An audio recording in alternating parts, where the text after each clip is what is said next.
understanding the long-term effects on our generation. What we have asked for since are open channel, open data, and open cooperation. The foundation we have laid with adoption today is only the beginning of operational multilateralism. It marks the start of building the infrastructure that will allow the world to prepare, prevent, and respond collectively to future global crises. Given the growing risk of emerging zoonosis, the inclusion of One Health approach is a critical step forward. Human, animal, and environmental health are interlinked. And to prevent the next pandemic, we need to act upstream, across sectors, borders, and generations. As a medical student, I also welcome the agreement's attention to the protection of healthcare workers, the backbone of health systems and crucial actors during pandemics. Equity is a necessary condition for a global health security. Pandemics are prolonged when access depends on wealth and not needs. We welcome progress made on commitments to information sharing, technology transfer, and global supply chain coordination. These are the systems that determine whether a response is equitable. Today, you, the member states, have chosen solidarity over fragmentation. The path to consensus has not been easy, and yes, challenges remain. The finalization of the pathogen access and benefit sharing system will be crucial, but it is important to recognize what has been achieved. It is not only the most difficult issues that define the value of this agreement. Its strength lies in our shared vision, in the affirmation that global preparedness is a shared responsibility, that the health of one impacts health of all, that we are only as strong as the most vulnerable among us.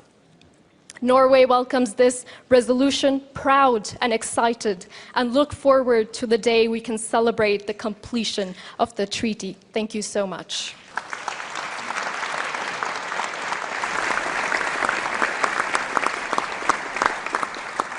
Thank you. Now, let us turn to the youth speaker from Morocco.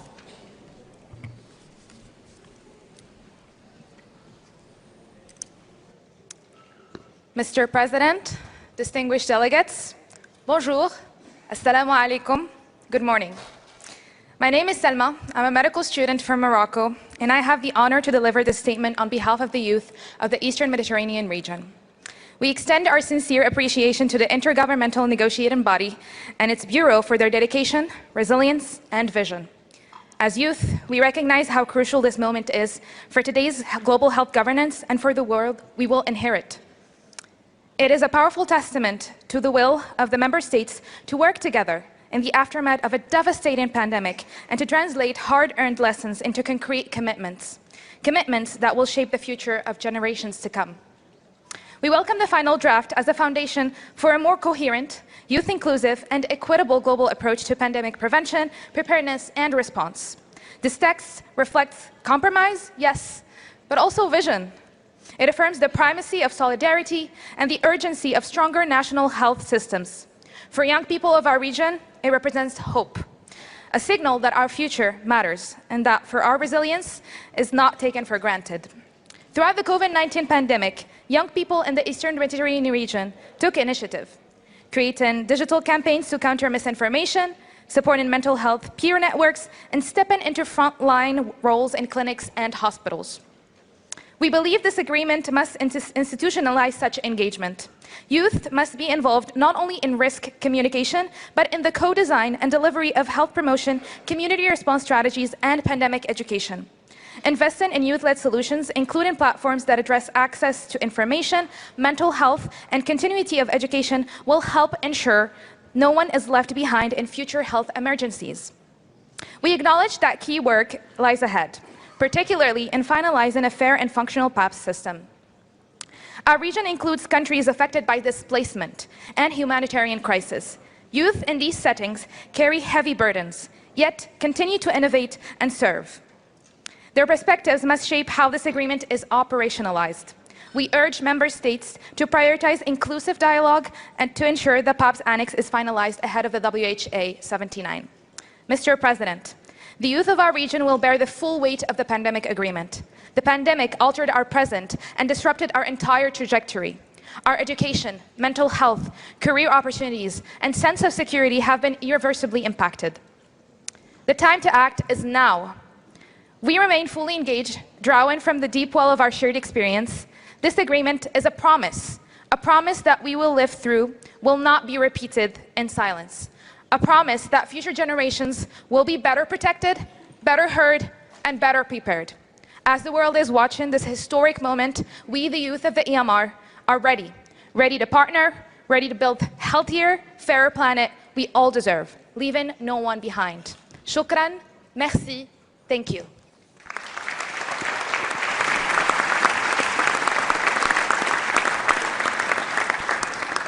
Thank you.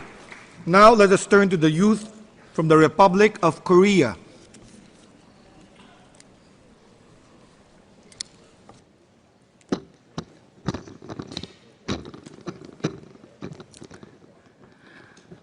Honorable Chair, distinguished delegates, my name is Dae-hyung Kim, a youth delegate from the Republic of Korea and one of the negotiators involved in the pandemic agreements. It is a great honor to share my voice at World Health Assembly. This agreement is more than just a document. It is a shared commitment by the global community to overcome pandemics and safeguard future generations. The recent pandemic has shown us the critical importance of solidarity, international cooperation, and equitable access. I was deeply impressed by the dedication, inclusiveness, and flexibility demonstrated by member states throughout the negotiation process. To future generations, this agreement sends a clear message: solidarity in action. Aligned with the Assembly's theme, One World for Health, it marks a decisive step toward a more united world. As a young member of this global community, I sincerely hope this agreement becomes a true intergenerational promise and a meaningful step toward our shared future. I, too, will meet my responsibility. Thank you.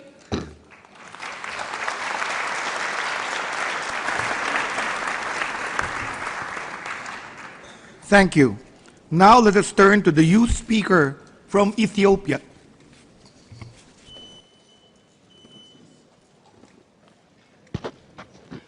Honorable Ministers of Health, Director General, distinguished delegates, esteemed leaders, and my fellow youth. Imagine for a moment that a deadly pandemic were to emerge today. Would the world be ready?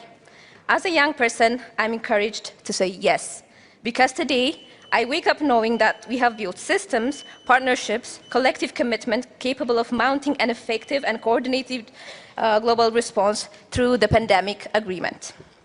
On April 16, 2025, we witnessed history. The adoption of the pandemic accord is not just a document ratified. It is a promise made, a promise that the world, having endured the devastation of a global pandemic, chooses not to forget the griefs which never had a funeral. That we choose to prepare, to protect, and to stand together in solidarity, stronger, smarter, and more united. Ladies and gentlemen, my name is Abigail Awi. I'm a youth delegate of Ethiopia, and as the voice of African youth, I write today with not a prepared applause, but with a fire in my heart, an urgency of a generation that knows what is at stake. Because too many young Africans, the generation knows what is at stake, and the memory of COVID-19 is not just a chapter in a textbook. It is a scar that is still healing. It is the classroom that stood empty. It is the dreams that paused and the family that never recovered. This accord is a beginning, but an accord is only as strong as our courage to implement it.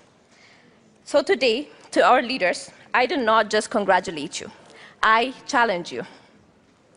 I challenge you so that this accord must not gather dust in binders. It must breathe in budgets, in policies, in leadership, and of course, with the youth perspectives included.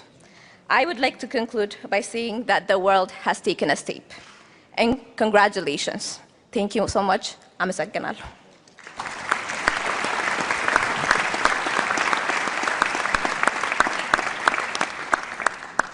Thank you to all the youth speakers from the different WHO regions.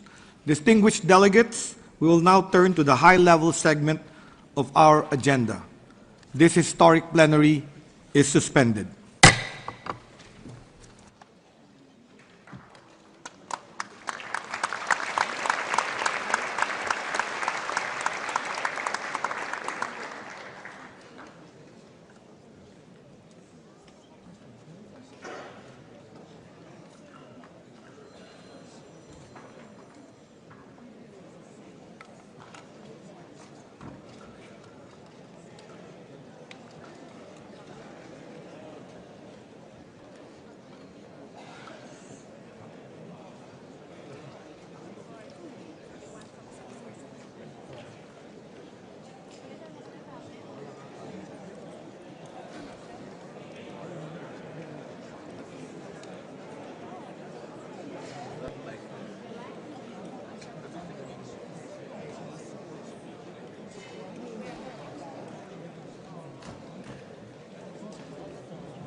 climate treaty.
议员说话。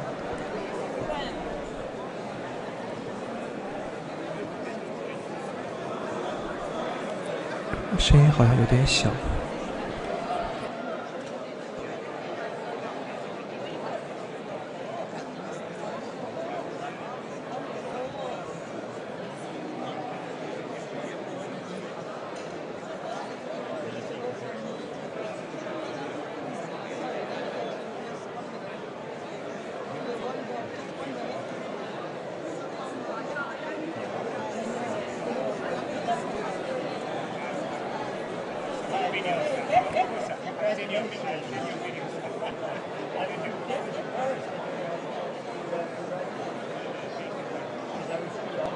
议员再测试一下。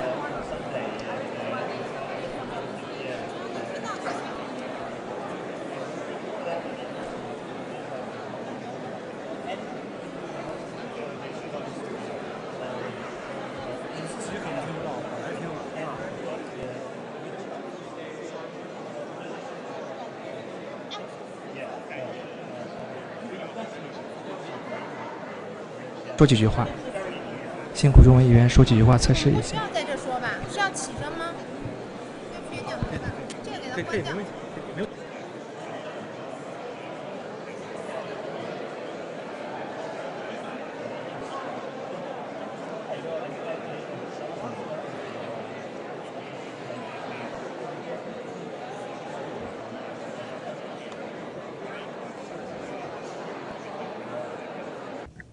English channel testing. English channel testing. Testing 1 2 3. Testing 1 2.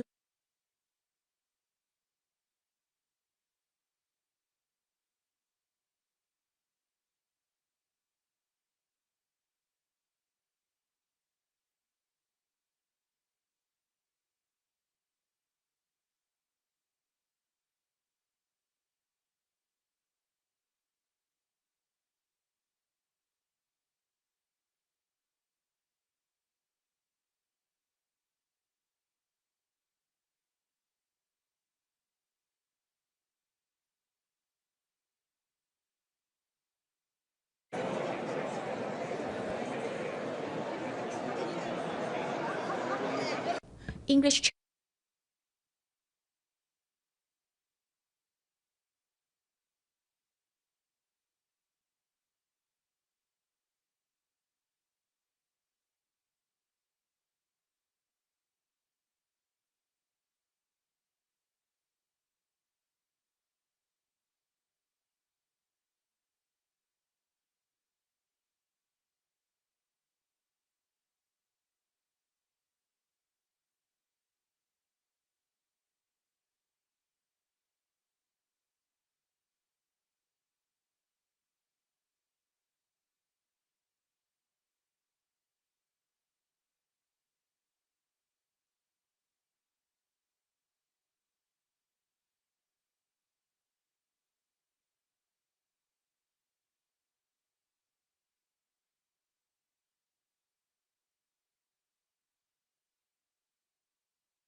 May I request our delegates to be seated? We will start the high-level segment of our assembly.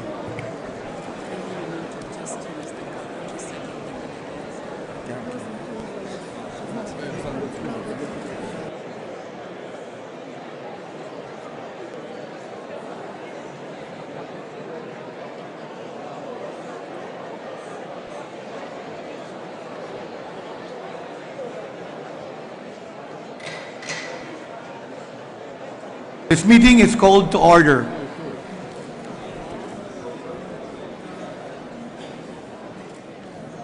Your Excellencies, Director General, Honorable Ministers, distinguished delegates, I am pleased to welcome you to the high-level segment of the 78th World Health Assembly. A historic milestone was witnessed in this room some few minutes ago when member states, in a show of solidarity, adopted the report of the first meeting of Committee A containing the draft pandemic agreement and resolution. In so doing, 3 years of intense negotiations by member states with engagement of relevant stakeholders has culminated in a truly commendable achievement for global health that helps all countries to prevent, prepare for, and respond to pandemics. We are honored to have you with us on this auspicious occasion. Without further ado, I am delighted to invite Ms. Farah El-Dibani, an Egyptian acclaimed opera singer who has performed at many global events, including the 2022 FIFA World Cup, to perform her rendition. Ms. El-Dibani, you have the floor.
Thank you, Ms. Eldibani, for that uplifting performance. It is my privilege now to invite His Excellency, Mr. João Manuel Goncalves Lourenço, President of Angola and Chairperson of the African Union, to address this assembly.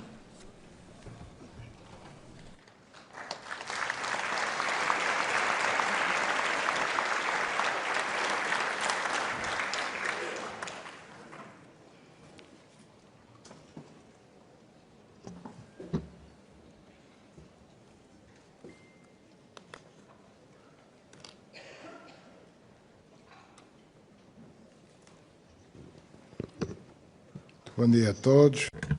Good day to everyone.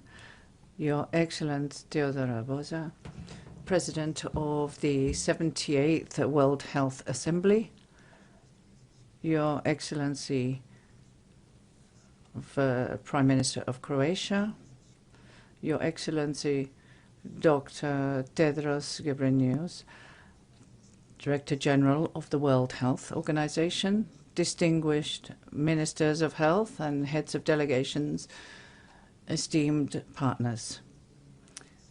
Allow me to congratulate the outgoing president of this World Health Assembly for the efforts that were put into the service of this important organization for all of us, which achieved results during his mandate, results that encourage us to continue with initiatives to implement and strengthen capacity in the intervention of the WHO in tackling concerns that involve health on a global level. It's an honor for me to speak at this World Health Assembly on behalf of the African Union and its 55 member states so that we can address the potential ways forward in creating the reality of building one world for health. The slogan of this year, which illustrates our commitment to guarantee a world where health is an inalienable right for each human being, independently of their geographic, ethnic origins, their beliefs, or their social status. At the end of this year, we will conclude the first quarter of the 21st century, and the challenges that we have had to face in this period, which include the COVID-19 pandemic as the most illustrative example of bringing to light our weaknesses and compelling us today to think outside the box, to identify and implement opportunities that can arise from crises. We are concerned to see that the prospects of making real the global health agenda and the 2063 African Union agenda is growing more distant because of the weakening of our respective health systems, which are overburdened and affected by the persistent economic crises and under pressure from recurring armed conflicts, and are severely impacted by epidemics, pandemics, and climate change. But even in this difficult context, we must never lose the hope. On the contrary, we must reinforce our belief that in these situations of crisis, we have an opportunity and a duty to redefine the paradigms so that we can build a future with greater equity and resilience, which can be wrought out of adversity and which will reinforce solidarity, not just for our continent, but for the whole world.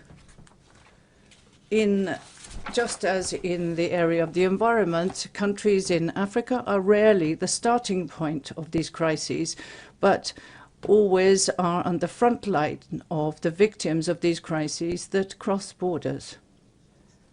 In the area of health, we observe the same dynamics, and every step backwards of global support has a decided negative impact on our health systems, with direct consequences on the lives of our citizens, and in particular our children, and they clearly endanger the sustainability of socio-economic development of the African continent.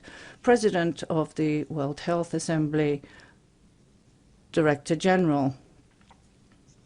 I would like to take this opportunity to welcome the spirit of resilience of this organization, which has faced both a difficult situation in a reduction of investment, of shortfalls of contributions and commitments, and unfair and unjust criticisms of the supposed inefficiency, or even worse, alleged inutility.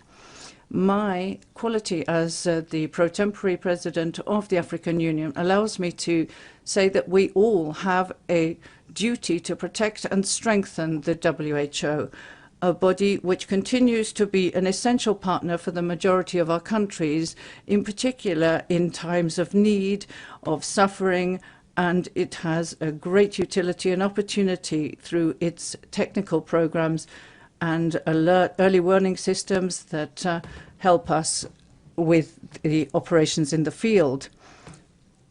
And we must keep working on this. We have no doubt that the world needs a stronger World Health Organization with sustainable and predictable financing to ensure its full operationalization. The WHO continues to be the only institution with a universal mandate to protect global health and promote equity, as well as the only multilateral cooperation platform in the area of global public health. Despite this reality, the WHO today operates with a financing model that is just 18% of its program budget, and which is covered by assessed contributions that are predictable. Africa is united in supporting the proposal to increase assessed contributions because investing in the WHO is not an act with no use, but is a strategic investment in the future of humanity. Investing in the WHO is also a commitment to global security and mutual prosperity and a world which is less vulnerable. In the face of this reality, Angola is honored to join 14 African countries that have already pledged contributions to the investment round, and we are pleased to announce here a contribution of the value of $8 million American dollars.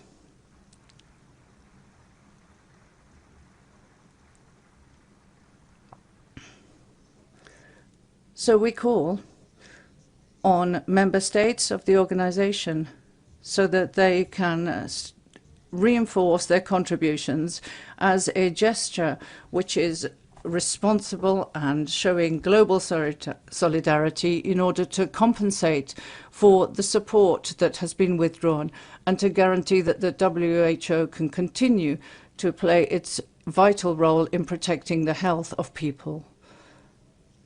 Beyond preserving what already exists, we have now come to the time when we have to take concrete steps towards universal health coverage. This is an ideal that we must pursue without ceasing and ensure it becomes a reality. We cannot continue to live in a world where there is a possibility where the opportunity for a child to survive depends on where they're born or where a mother has to choose between buying medicines or feeding her children. In order to progress with our common objective, we must face up to the health systems as something that are an important investment and not unnecessary spending. That means that we must value primary health care, invest in professionals, and guarantee that no community is left behind, be they urban, rural, rich or poor. We are fully aware that talking about health for all not does not just imply the need to build more hospital infrastructures, train more healthcare professionals, and produce more medicines and vaccines. It also involves investment in the education of our citizens in basic sanitation, access to safe drinking water, healthy food and housing, and sporting activities. In Angola, we have made significant progress, and I'm proud to tell this assembly about that the results that we have from our major investments and thorough work that we've been carrying out over the last 8 years. As a result of this, child mortality fell from 44 to 32 per 1,000 live births, and mortality of under fives went from 68 to 52 per 1,000 live births, and maternal mortality fell from 239 to 170 per 100,000 live births.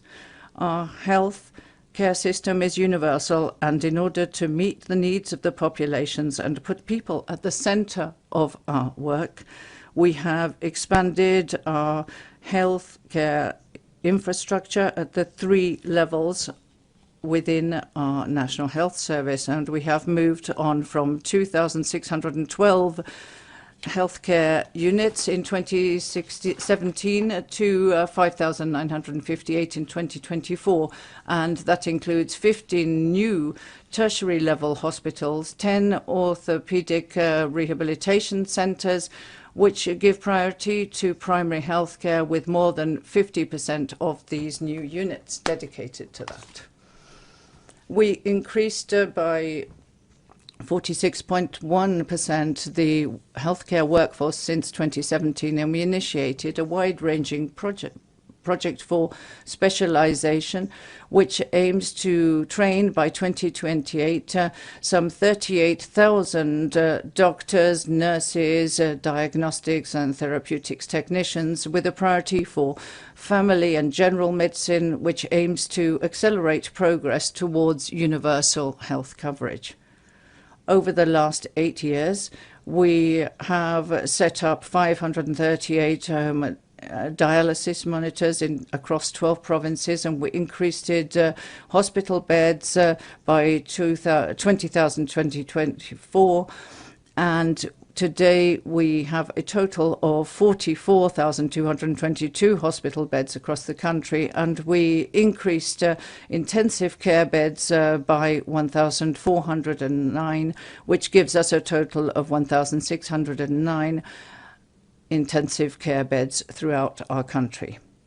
On the other hand, we are increasing financing and improving health sector policies with a particular focus on primary healthcare, aiming towards prevention and early detection, because we believe that the adequate responses to epidemics and pandemics depend on these factors.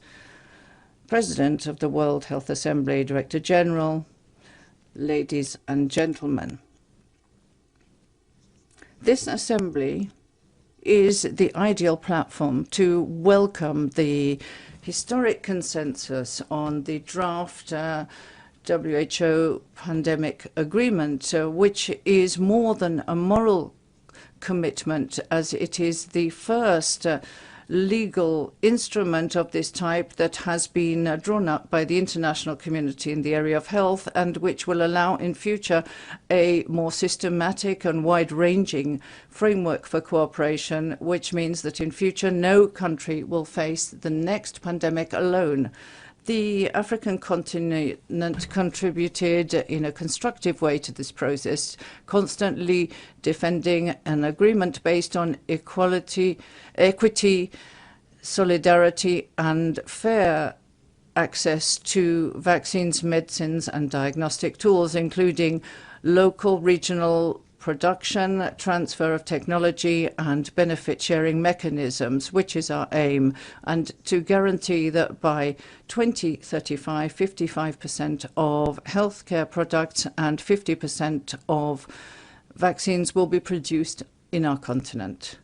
These advances will contribute to strengthening our healthcare systems, in particular impacting maternal and infant health and reducing the weight of infectious diseases and NCDs. The continent has also set a great deal of importance to digital transformation of healthcare systems, and it will allow us to provide better healthcare, in particular in remote areas. Africa must take and be an active part of the global solution for healthcare as a full partner with the capacity for production, with centers for innovation and networks of research in the continent.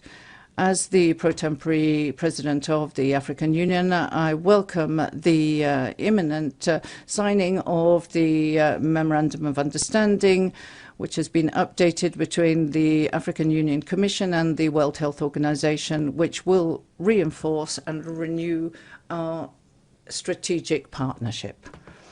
The MOU will expand the areas of cooperation, in particular in maternal health, child health and nutrition, and non-communicable diseases, mental health and response to humanitarian crisis, and the threats to health that are climate-related. The climate crisis is changing the healthcare and health profile across Africa. The continent faces an increase in the burden of diseases such as cholera, malaria and other arboviruses, as well as food insecurity, which results from floods and droughts. There is a major effort from countries in Africa to implement actions which are under the framework of the WHO One Health program, and it is essential that we pay attention to issues that are related to the interconnection between human, animal and environmental health, and the problems that come around from environmental change and the urgent need to have climate financing on the global agenda, looking at climate change, and that it clearly and explicitly supports resilience in healthcare systems. The African Union is fully committed to a Pan-African vision which promotes integration towards sustainable growth and prosperity with an impact on the quality of life of its peoples. Angola remains firmly committed to that regional and global effort. Ladies and gentlemen, in Africa, we face an alarming reversal of more than 2 decades of progress in healthcare results. The triple threat of the reduction of external financing, the increase of the debt burden, and an increase in outbreaks of diseases is taking our healthcare systems to the limit. In 2022, apologies, says the speaker, from 2022 to 2024, we registered an increase of 41% in public health emergencies.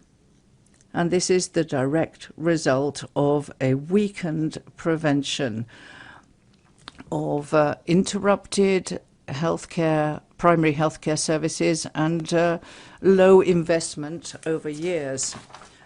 Official development aid for Africa fell by more than 70%. It fell from 81 billion to just 25 billion. At the same time, the debt servicing went beyond 81 billion, and these numbers represent lost opportunities, delayed interventions and lives lost. Our modeling suggests that between 2 and 4 million more Africans could die each year because of weakened healthcare systems. 40 million more Africans could be pushed into poverty by 2030.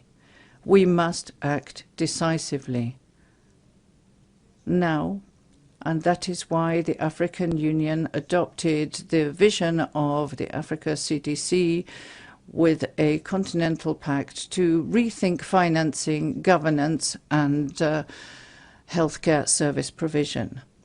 This is not a declaration of intent, but a roadmap for transformation based on the new order for public health, and places the Africa CDC at the heart of a new vision, a vision where Africa leads the way forward in its own healthcare destiny through innovation, investment, and strengthening institutions. We call for an increase of domestic financing to align our external funds with national plans, develop and implement financing mechanisms which are innovative, including solidarity funds, healthcare titles, and schemes for regional security, leveraging mixed financing to invest in infrastructure, supply chains, and manufacturing that are local. All of this must be led and supported by good governance, and Angola is fully committed to this way forward. We have increased our national health budget, and we have directed investments to water, sanitation, hygiene, and we're aligning our national strategy with the Lusaka agenda to guarantee that our changes and reforms will be part of a continental effort. This vision also places at its center local manufacturing to ensure health sovereignty for Africa. The COVID-19 pandemic showed us the catastrophic consequences of depending on distant supply chains, and we were the last in the line for vaccines and diagnostics, and we must never allow this to happen again. Angola is investing in pharmaceutical production and is supporting the accelerator for vaccine manufacturing in Africa, working with regional partners to guarantee regulatory harmonization, grouped buying, and shared distribution networks. Africa carries 25% of the global disease burden, but receives just 1% of global spending on healthcare. The health crisis in Africa is not one of capacity or knowledge, it's a crisis of exclusion. Exclusion from financing, of decision-making, from technology, and from global solidarity. We call, therefore, on our partners to do more. As a shared responsibility, we call on the World Bank, Gavi, the Global Fund, and others to adapt their models to support systems led by Africa. And we call on the WHO to continue to strengthen its collaboration with Africa CDC. We are going to remove the artificial barriers that prevent institutions such as Africa CDC from receiving direct subsidies. And we also aim to accelerate the recognition of the African Medicines Agency and to co-invest in our continent's future. Cholera is one of the examples that is most clearly showing the need for urgent action. Since the beginning of this year, at least 15 countries in Africa are simultaneously fighting outbreaks of cholera and have declared them as national emergencies. We mobilize significant resources just as we did to tackle COVID-19. We have set up partnerships with the Africa CDC, WHO, UNICEF, and Gavi to distribute vaccines, and we set up treatment centers. Our healthcare workers are on the front line, and many of them are volunteers who work day and night. But this crisis is a continent-wide emergency that needs a continental response. The President of Zambia, as an African Union champion for cholera, will summon a high-level summit of African heads of states in coming days. This summit will concentrate fully on cholera, and in developing long-term solutions which cut across sectors to cover water, sanitation, hygiene, surveillance, and manufacturing of vaccines. We call on and invite all our partners to support this initiative, and we call on global leaders to join us in Lusaka. We are building the African Fund for Pandemics and investing in climate health systems. Peace and healthcare are interconnected. Insecurity, forced displacement, and armed conflicts undermine access to care across the Sahel, the Great Lakes region, and the Horn of Africa. In Angola, we know that health is a peace dividend, and that's why we call on this Assembly to support the inclusion and integration of healthcare in strategies for peace building in humanitarian corridors and post-conflict recovery. We call on the United Nations systems to support a joint initiative for health and peace of the African Union and the United Nations, so that we can protect healthcare infrastructure and healthcare workers in conflict zones. In Africa, women are the backbone of our healthcare systems and the pillars of our efforts for peace. Any healthcare system that does not empower and protect women is a system which, at the end of the day, will fail. We will invest in innovation, in maternal care, and platforms for community-based delivery of healthcare. Our youth must be at the center of innovation in healthcare. We will build capacities for biomedical research, invest in public health schools, and make the most of digital technology to reduce the distance between patients and providers, ensuring that health will not be a privilege of the few, but a right for every child in Africa. We are building a new era of resilience in African health, but we need your partnership. President of the World Health Assembly, Director General, ladies and gentlemen, I hope that we will be able to leave this Assembly with the firm proposal and aim of transforming the vision of One World for Health as a reality that will be lived by every child, every woman, and more widely by every human being in our planet.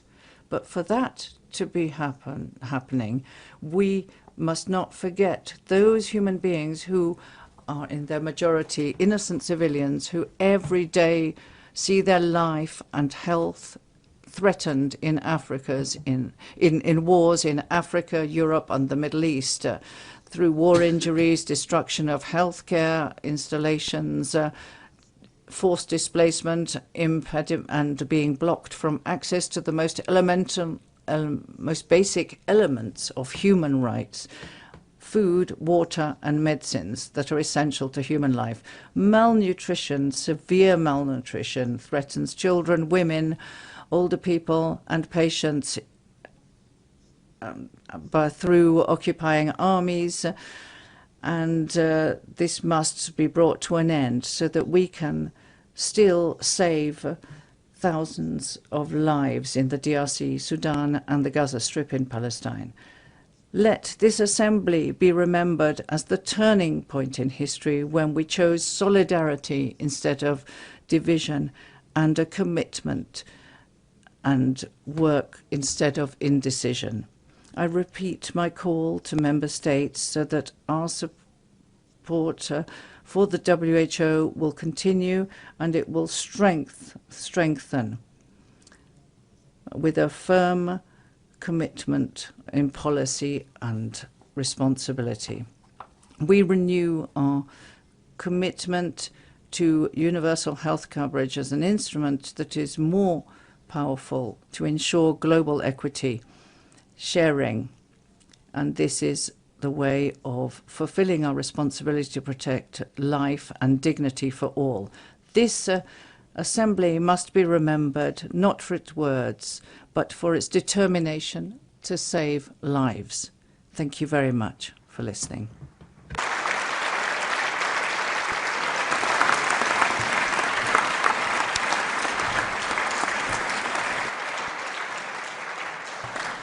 Thank you, Your Excellency. It is now my honor to invite the Prime Minister of the Republic of Croatia, Andrej Plenković, to address the Assembly.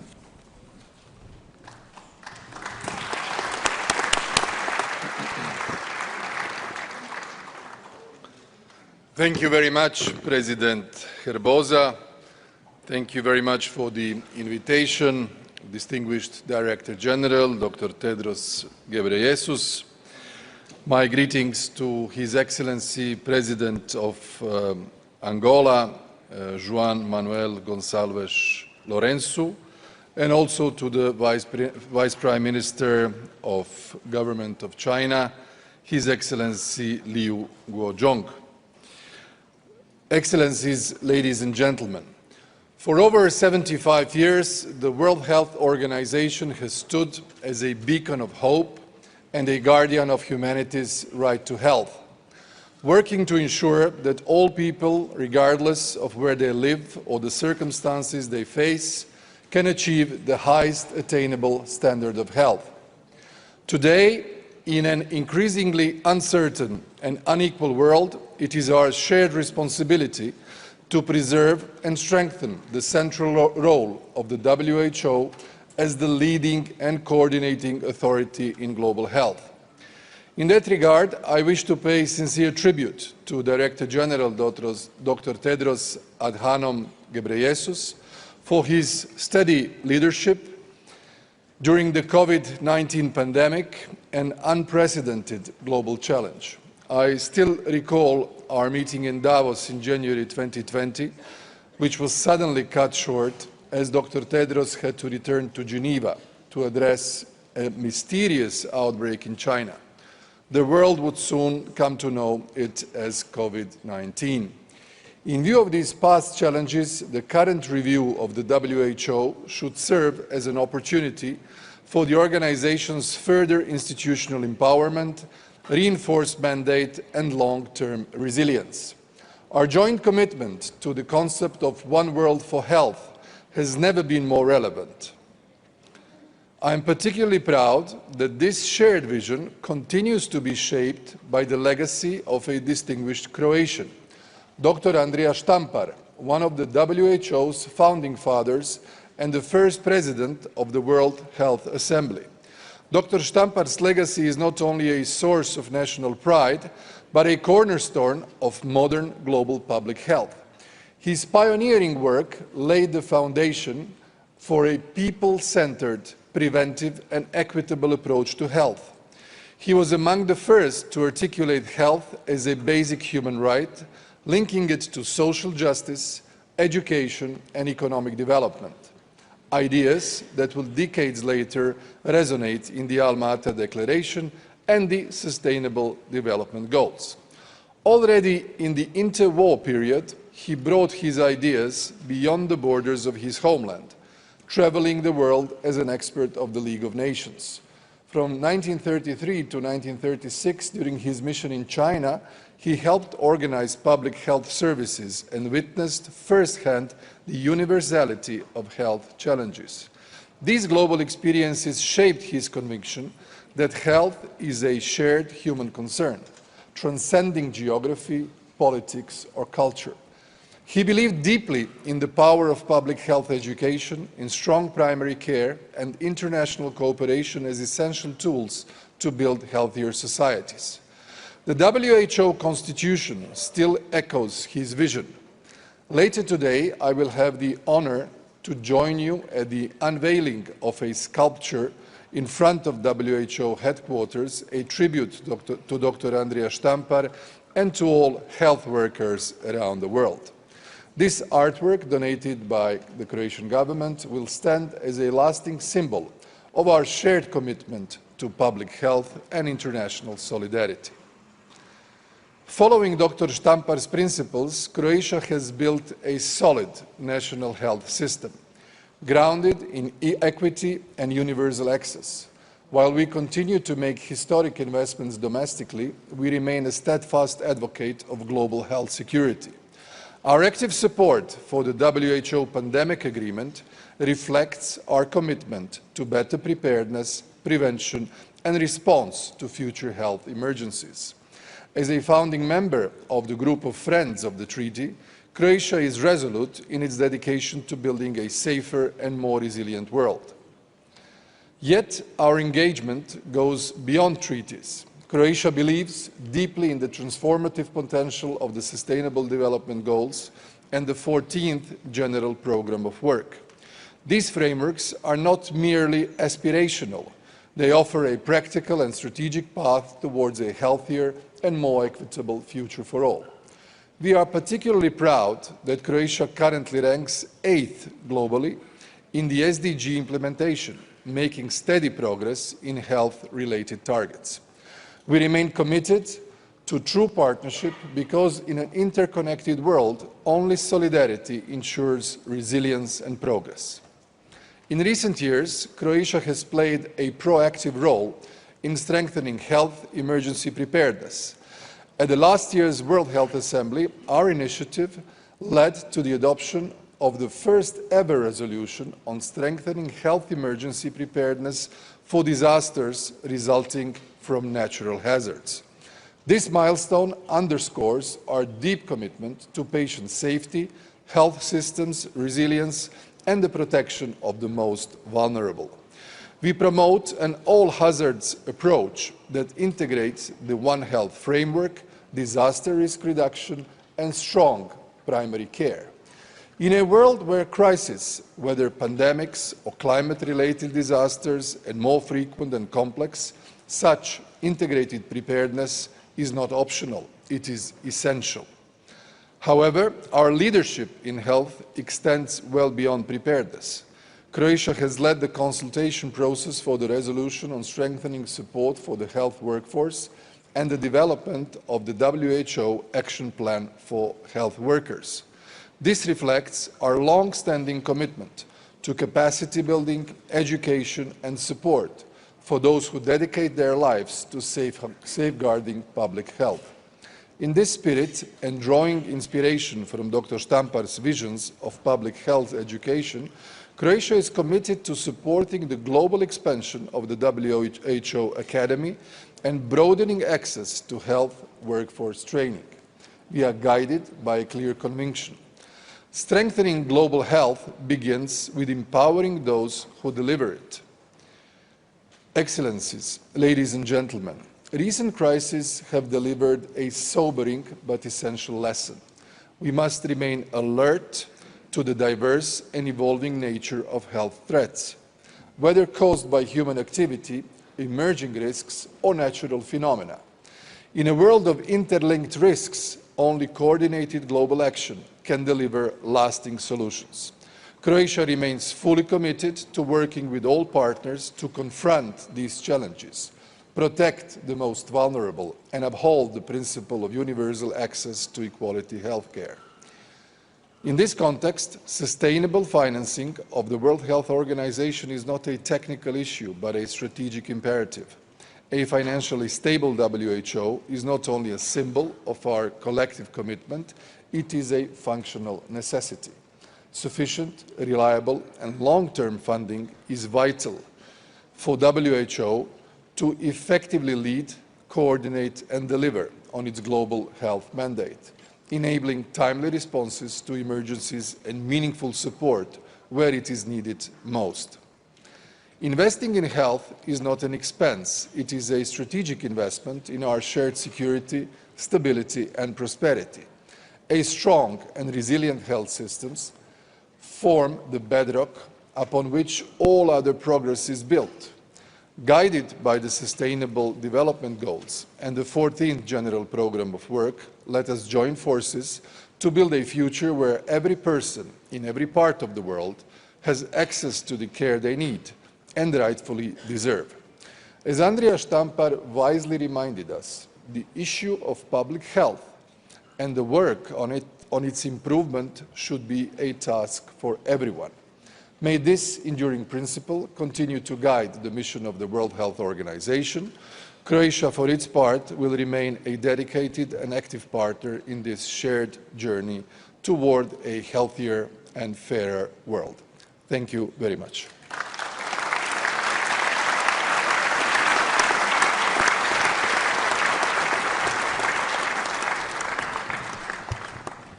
Thank you, Your Excellency.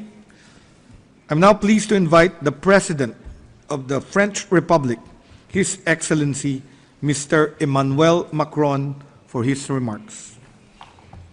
Messieurs les chefs d'État et de gouvernement. Heads of State and Government, Director General of the World Health Organization, dear Dr. Tedros, ladies and gentlemen, ambassadors, dear friends, 5 years ago, mankind had to endure one of the biggest upheavals of our century, facing the COVID-19 pandemic. Together, we managed to hold the line. Together, we managed to find solutions, including, of course, vaccines, and together we invented new rules, whether it was on the sharing of intellectual property or to speed up industrial processes. In so doing, we demonstrated that multilateralism is not an empty concept, but the best and most effective way of protecting our people. This is something we still know in the face of new threats such as mpox, cholera, and all the various wars and conflicts underway around the world, their victims and those who continue, even in very difficult situations, to continue to try and protect and treat them. I must, at this stage, thank most warmly the humanitarian specialists who are doing this work. Today, however, we have made a historic step forward, an agreement, a pandemic agreement, which was negotiated for 3 years and which is now a victory for our people who will be better protected against future pandemics. France worked tirelessly and will continue to do so to promote the values enshrined in that treaty. We will be able to make a more effective and equitable response to pandemics, treating everyone in the same way. You cannot eradicate a pandemic if you leave one area anywhere untreated, and this we need to remember in the next pandemic. We also need more effective and transparent warning systems than we had at the time of COVID, and bring together the concepts of equity and efficacy. We need to act as quickly as possible, yes, but we also need to spread the innovations we've made more quickly, because those two things are inseparable. We understand now the need to better share scientific information and develop tests, vaccines and treatments, and do so quickly. This is a sine qua non for our collective security and safety. There's another thing that I have to say here today, at a time when some people think we can do without science and throw research overboard. Not only would that damage the health of all of us, but it would particularly constitute a threat to those who put these theories forward. They will be the first ones at risk when a new pathogen arises and we have nothing to fight it with. Our first line of defense is the WHO. Its standard-setting work, agreements such as the one we've just agreed, these will be a shield to protect us from the diseases which will come in the future. To all those researchers who want to freely continue to do their work, I would like to repeat here and now something that we already heard from the European Commission. We will be happy to welcome you in Europe, because that will be good for Europe, for medical research, for you and for everyone. It's not a question of if we will have a new pandemic, it's a question of when we'll have it. And now with this treaty, we have a valuable tool along with our policy of One World for Health. We'll be able to better protect human health, animal health, and the health of our environment. And those three things go together. We are working still very specifically as well on issues which affect our people on a day-to-day basis, such as epidemics of chikungunya or dengue, which are currently affecting several French territories. I think of pollution of the air, pollution of water, by things such as microplastics. We still have to work hard on these things. On the One World for Health Day, we will be meeting in Lyon for One Health Summit, which we hope will enable us to make solid progress with governments and parties from the private sector acting together in a spirit of goodwill. The COVID pandemic taught us one very, very valuable lesson above all the others, and that is you can't do anything without nurses, doctors, and medical staff. That means providing them with proper working conditions, a decent salary, and dealing with the distortions which have been caused globally by the emigration to other countries of staff in countries which already have a shortage. We need to provide better sustained training to medical staff and humanitarian workers, not in our own countries, but everywhere around the world.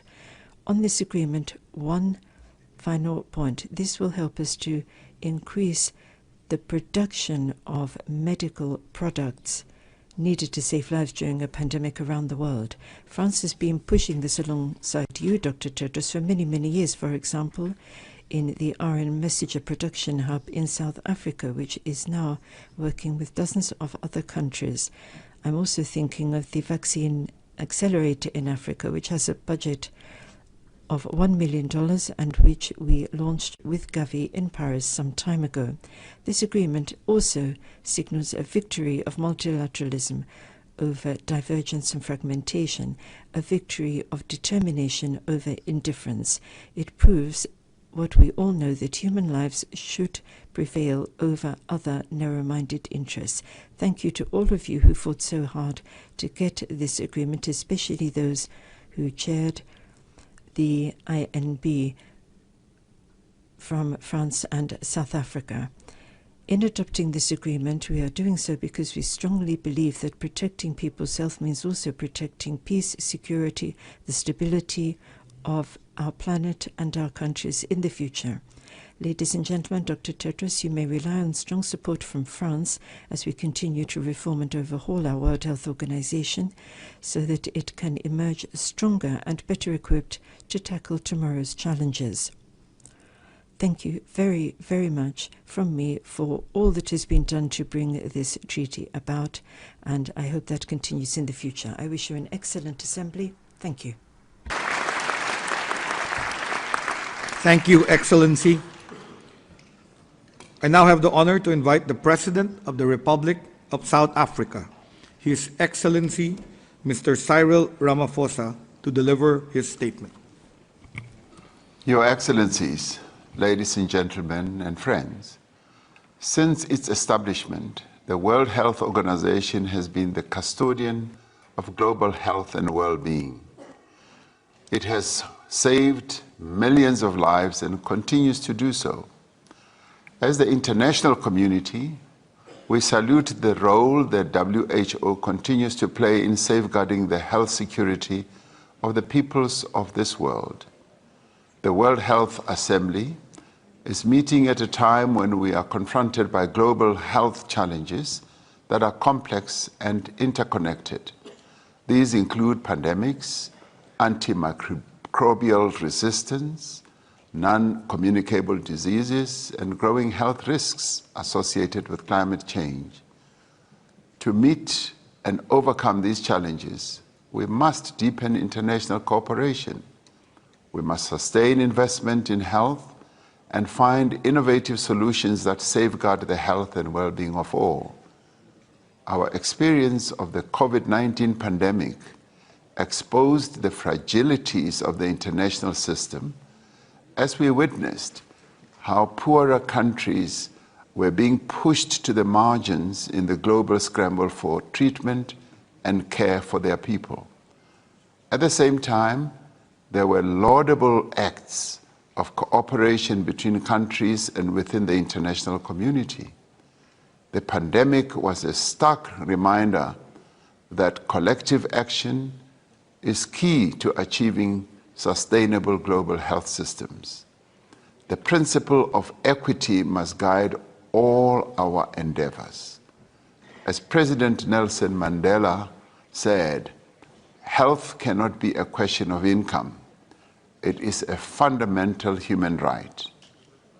The World Health Assembly is an opportunity to chart a course for a future where the health and well-being of all is secured.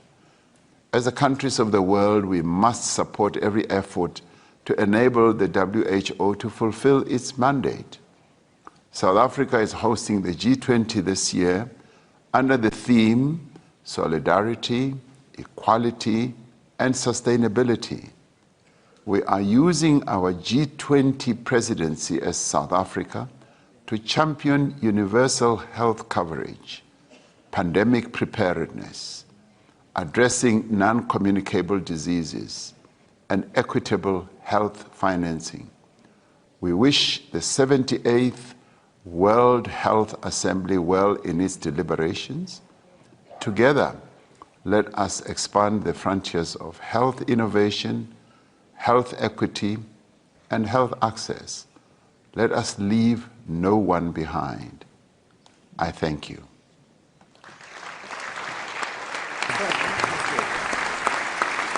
Thank you, Excellency. I now have the honor to invite the Prime Minister of the Kingdom of Thailand, Her Excellency Ms. Patongtam Shinawatra, for her remarks. Mr. President, Dr. Tedros Ghebreyesus, Director General of the World Health Organization, Excellencies, distinguished delegates, it is my honor to address this assembly at a time when the international community is in dire need to reaffirm its collective commitment to health and sustainable development, especially as we approach the last phase to implement the Sustainable Development Goals, or SDG. Health is the foundation of human dignity and a driver of progress. Strengthening health systems is essential to achieving the SDG. And not only Goal 3, but also those related to poverty, education, gender equality, and climate action. In Thailand, we are integrating health into all policies to build a resilient society. And for that, universal health coverage remains central to Thailand's national agenda. Since 2002, we have expanded access, reduced catastrophic spendings, and are now moving toward a more integrated digital-first health system to reach underserved populations and improve continuity of care. We also recognize the power of technology in managing non-communicable diseases, or NCD, applying data-driven tools for early detection, and promoting healthier behaviors at scale. In parallel, we are reinforcing our preparedness for public health, emergencies, and natural disasters, while integrating mental health into recovery and resilience strategies. We welcome the conclusion of the pandemic agreement negotiations, which reflects the strength of multilateralism in building a safer world. Thailand continues to address the broader determinant of health, including through urban development and inclusive governance. We are proud that Bangkok, Ban Suan, Klong Chaun, and Sadao have been recognized under the WHO Healthy Cities Network. Excellencies, distinguished delegates, lastly, allow me to reaffirm Thailand's unwavering belief in the World Health Organization. Our enduring partnership is rooted in equity, solidarity, and a shared vision. The health is a global public good. We stand by WHO through its essential reforms and remain committed to walking this path together. Thank you.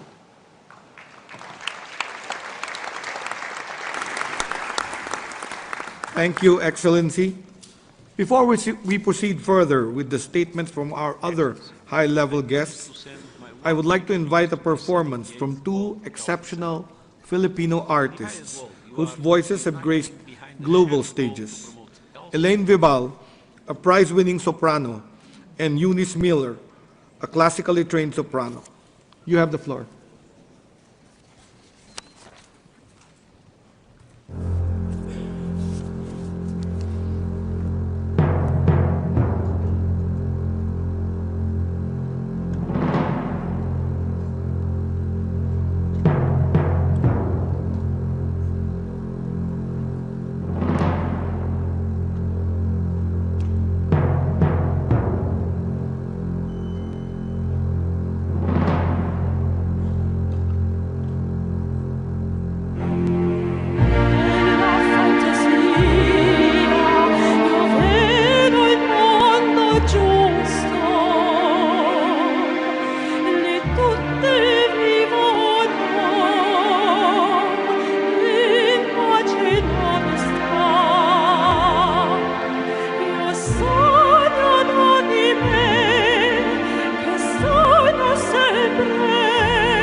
Somewhere a time for us.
Thank you for Ms. Vibal and Ms. Myler for those soothing and inspiring songs of hope.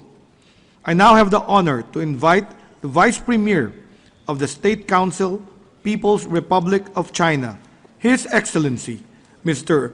Louis Guzong, to address the Assembly.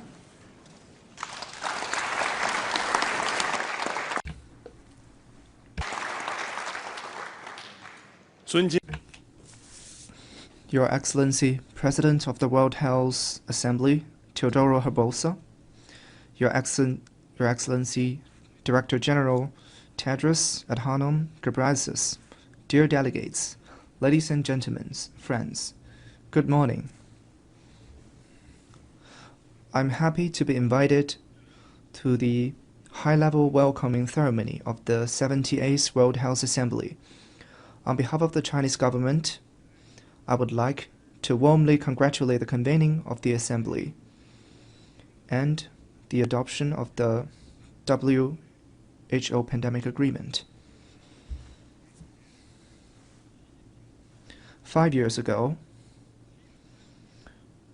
at the online opening ceremony of the 73rd World Health Assembly, Chinese President Xi Jinping called on all countries to come together and build a global community of health for all.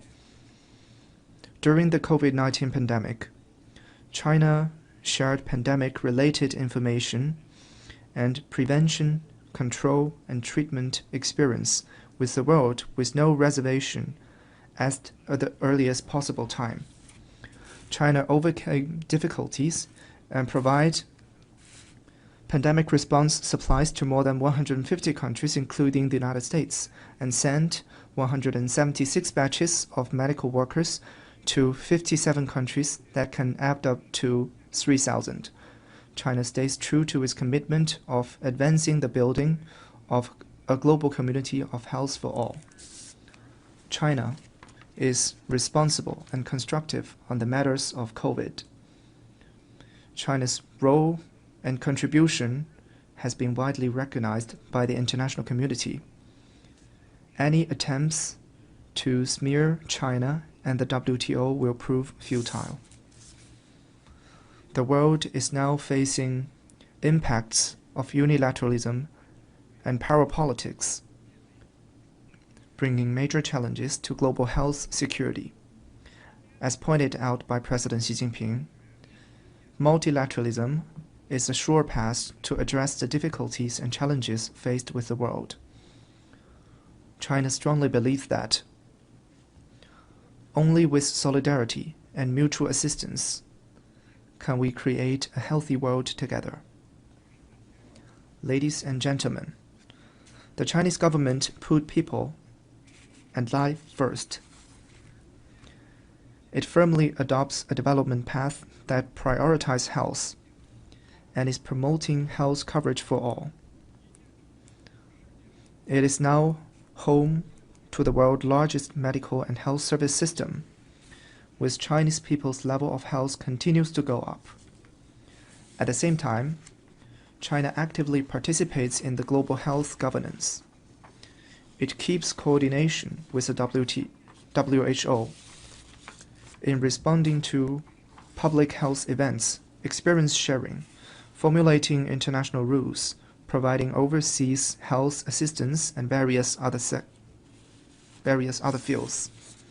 Ladies and gentlemen, China stands ready to work with the international community to meet with global threats and challenges hand in hand and build together a global health community for all. For this, I would like to propose 3 points as follows. First, uphold multilateralism. All sides need to firmly support the WHO to play a central coordinating role in global health governance. Support WHO to perform its duty in an independent, professional, and science-based manner. China will provide an additional quota of financial support to the WHO that can add up to $500 million in the coming 5 years, and support the WHO to effectively play its part. Second, uphold fairness and equity. All sides need to firmly support developing countries for their reasonable concerns like public health arrangements, vaccine allocation, and technology transfer, so as to strive for a vision of health for all. China will actively implement the related outcome measures of the 10 partnership actions of the Beijing Summit of the Forum on China-Africa Cooperation, helping African countries to build up public health capacity. Third, uphold openness and innovation. All sides need to seize the historical opportunity brought by the new round of science and technology revolution and industrial transformation, deepen innovation and cooperation on health, and improve equitable access to medical and health services.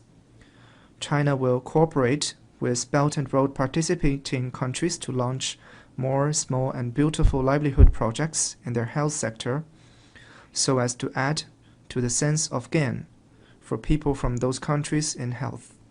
At last, I wish this World Health Assembly a great success. Thank you.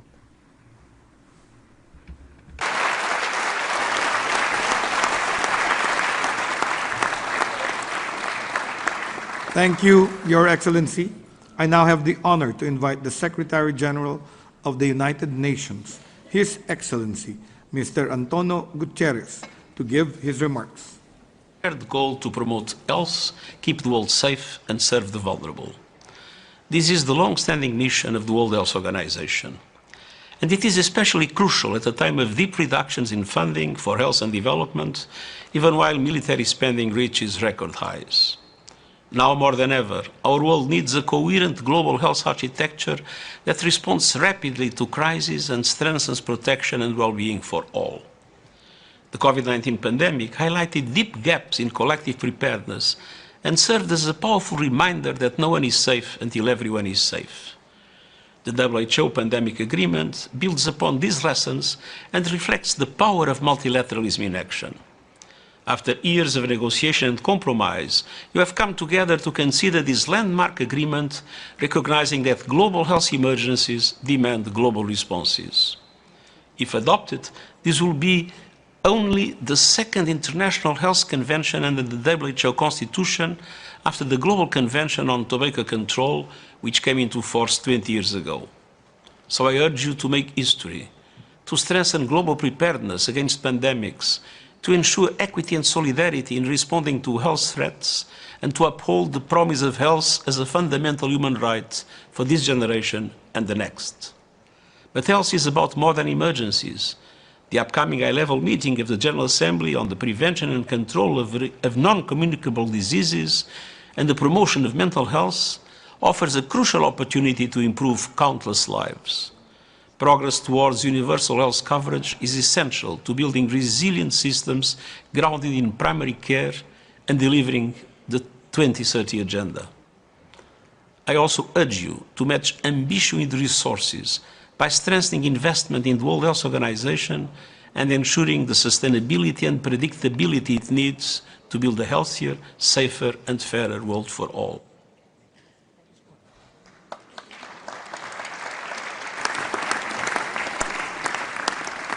Thank you, Mr. Secretary General. Now it is my privilege and delight to invite the President of the Republic of the Philippines, His Excellency Ferdinand Romualdez Marcos Jr., to deliver his remarks. WHO Director General Tedros Adhanom Ghebreyesus, Excellencies, distinguished delegates, ladies and gentlemen. The Filipino people salute the 78th World Health Assembly for its pivotal role as a community of nations that will herald tremendous transformation in multilateralism for global health. The WHO presidency, entrusted by fellow member states of the Republic of the Philippines, is therefore a medal of humility and honor for the Filipino people. We dedicate the nomination to all the health workers, including the many Filipino health and care workers around the world, to the unsung heroes of the post-pandemic recovery, and we pay a special tribute to the sectors who struggle every day to access health care. As a country that stands alongside the pathfinders and bridge builders of nations, we attach great importance to our abiding commitment to promote and protect the health and well-being of the human family. We champion multilateralism as a single viable platform for nations to find convergence amidst crises and provide hope to humanity. You have our solemn pledge that the Philippines' stewardship in global health governance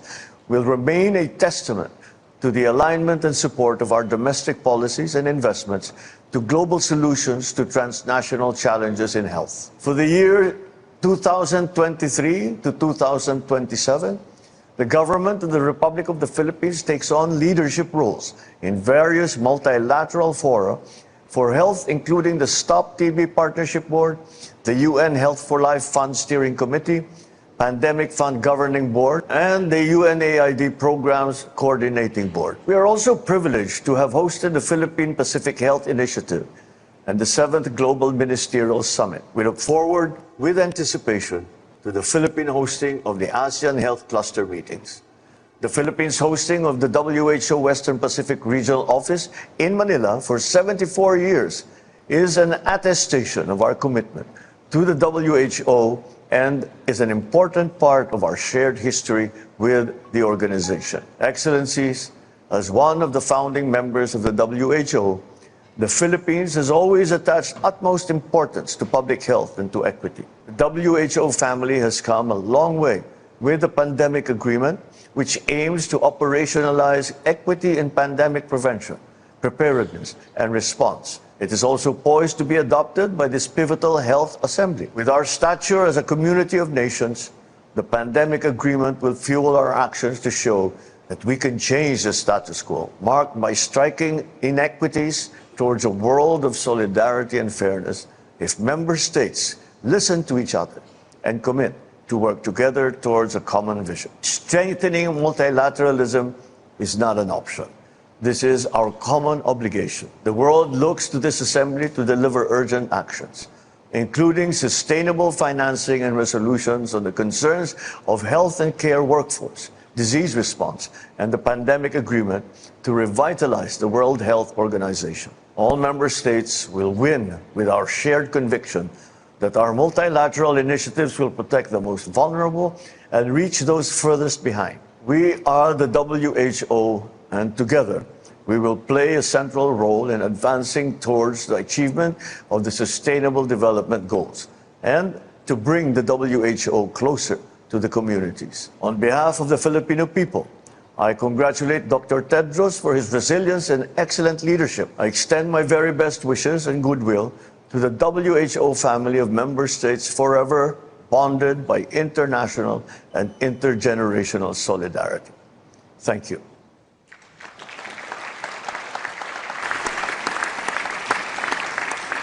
Thank you, Excellency.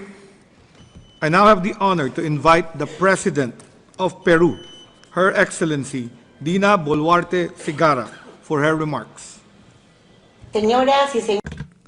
Ladies and gentlemen, heads of state and government, ladies and gentlemen, ministers of health, representatives, permanent representatives of the member states of the WHO, Dr. Tedros Adhanom, Director General of the World Health Organization, representatives of international organizations, civil society, and academia. As President of the Republic of Peru, I am most grateful for the invitation to take part in the high-level segment of this 78th World Health Assembly, and I bring you the greetings of the people of Peru. This is an historic assembly, given that after more than 3 years of intense negotiations, the WHO pandemic agreement is to be adopted. Peru was one of the countries that was most impacted by COVID-19, and we have supported from the beginning the negotiation process. It's an important achievement for the world. My country celebrates this legacy for future generations, and it also provides us with an unprecedented opportunity to strengthen global health governance and to build resilient systems centered on equity and solidarity in order to make real the right to health of all people, leaving no one behind.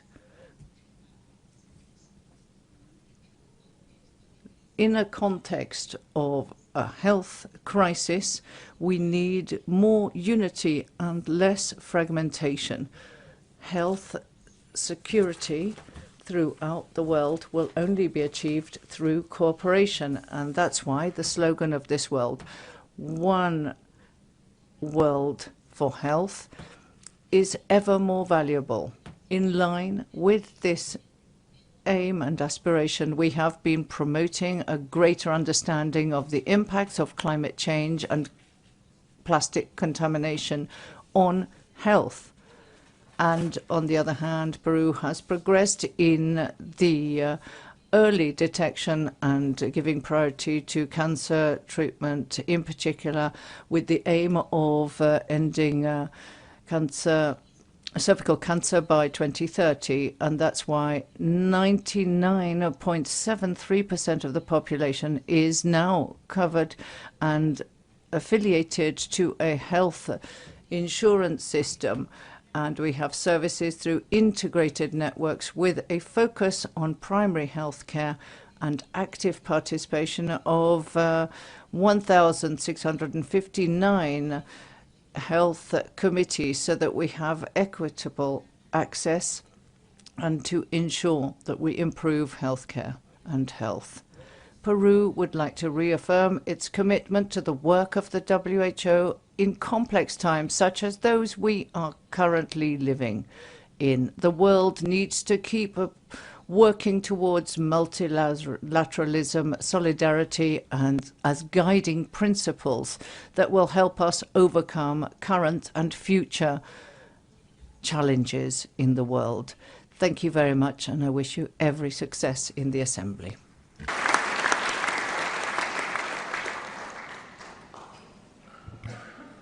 Thank you, Excellency. And now I have the pleasure to invite the President of the Republic of Senegal, His Excellency, Mr. Bassirou Faye. Monsieur le Président de la 60... Mr. President of the 78th World Health Assembly, ladies and gentlemen, ministers, Director General of the World Health Organization, distinguished delegates, I'm happy to have the opportunity to join you at this 78th World Health Assembly. I would like to offer my warmest congratulations to Dr. Tedros and to his staff for the hard work they do every day in the service of global public health. Ladies and gentlemen, our recent painful experience with the COVID-19 pandemic and our fights against other diseases of global concern prove that health emergencies are now more or less permanent. Therefore, health has to remain at the heart of government policy.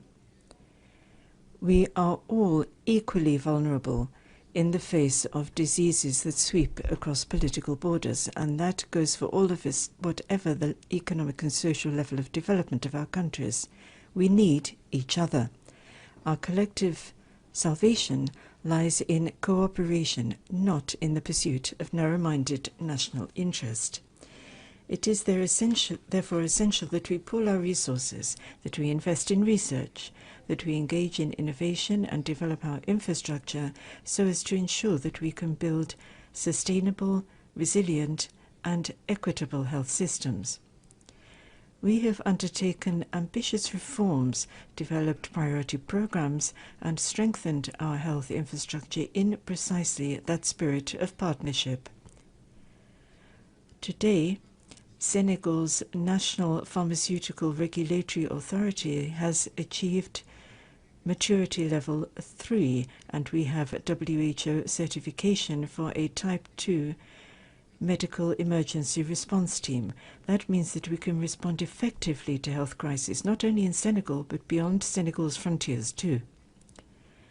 These achievements are a major step inter alia towards local production of medicines and drugs, universal health coverage, and achieving health sovereignty. This progress is the fruit of a solid partnership with WHO and with other technical and financial partners and backers. If it is to help countries to further develop their health systems, then WHO needs to be properly funded. Health is a global public good, and therefore the organization's member states must guarantee that it has sustainable financing. On this point, I urge international solidarity and cooperation to provide sustainable support for this investment cycle.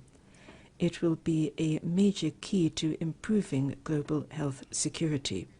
Furthermore, access to more sustainable financing mechanisms will speed up the process of transforming and overhauling our health systems by allowing us to make large investment in advanced technological innovations such as digitalization, telemedicine, and artificial intelligence.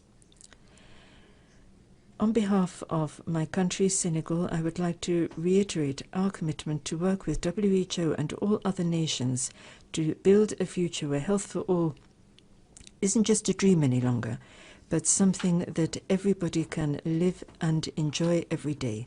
Have a successful assembly, and thank you for your attention. Thank you, Excellency.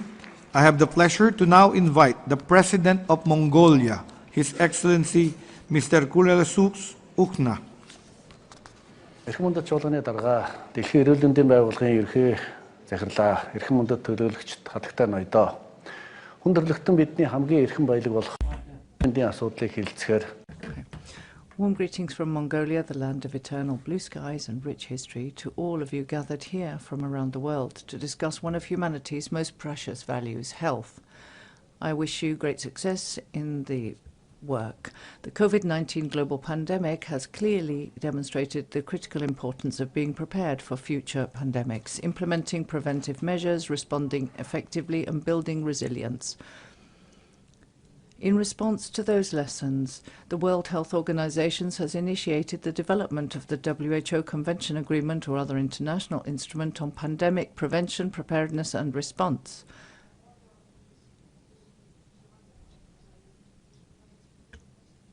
And has established an intergovernmental negotiating mechanism. I extend my deep appreciation to the leadership and staff of the World Health Organization, as well as the member states and all those who have actively contributed over the past 3 years to bring this important effort to the agenda of today's Assembly.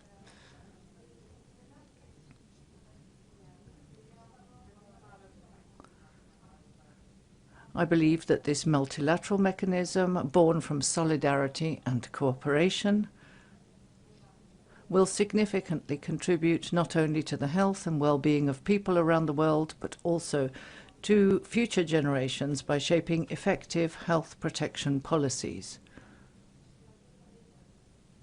Esteemed delegates, the ultimate goal of any country's development is to ensure well-being, peace of mind and happiness of its population. The physical and mental health of citizens is one of the most vital indicators of a nation's social progress and constitutes a fundamental national asset. We Mongolians have long believed in the wisdom that a sound mind resides in a healthy body. Since 2022, Mongolia has been implementing a national movement called Healthy Mongolian, aimed at ensuring the health and well-being of our citizens and their families. This movement consists of 4 main components: healthy eating, healthy behavior, health education, and public physical activity. Our overarching goal is to prioritize illness prevention rather than merely cure. We aim to shift from curative measures to preventive approaches to promote access to nutritious food, encourage exercise and healthy lifestyles, and enhance health literacy. Esteemed delegates, since joining the World Health Organization in 1962, Mongolia has consistently supported and actively collaborated with the organization. Over the past 6 decades, the WHO's technical support and policy recommendations have positively impacted the quality of life of Mongolian citizens and have been vital in helping Mongolia navigate the COVID-19 pandemic crisis with minimal losses. In this era marked by increasing multilateral cooperation, the active participation of each member state is essential to reinforce the role of the WHO and expand its operational scope. In Mongolia, we believe that the power of a crowd is important. I'm pleased to share that Mongolia has made a monetary donation to help address the funding challenges currently faced by the organization. We reaffirm our commitment to continue providing support within our means. Finally, I call on all member states to fully support the WHO's mission and join hands for the health and well-being of all humanity. Thank you for your attention.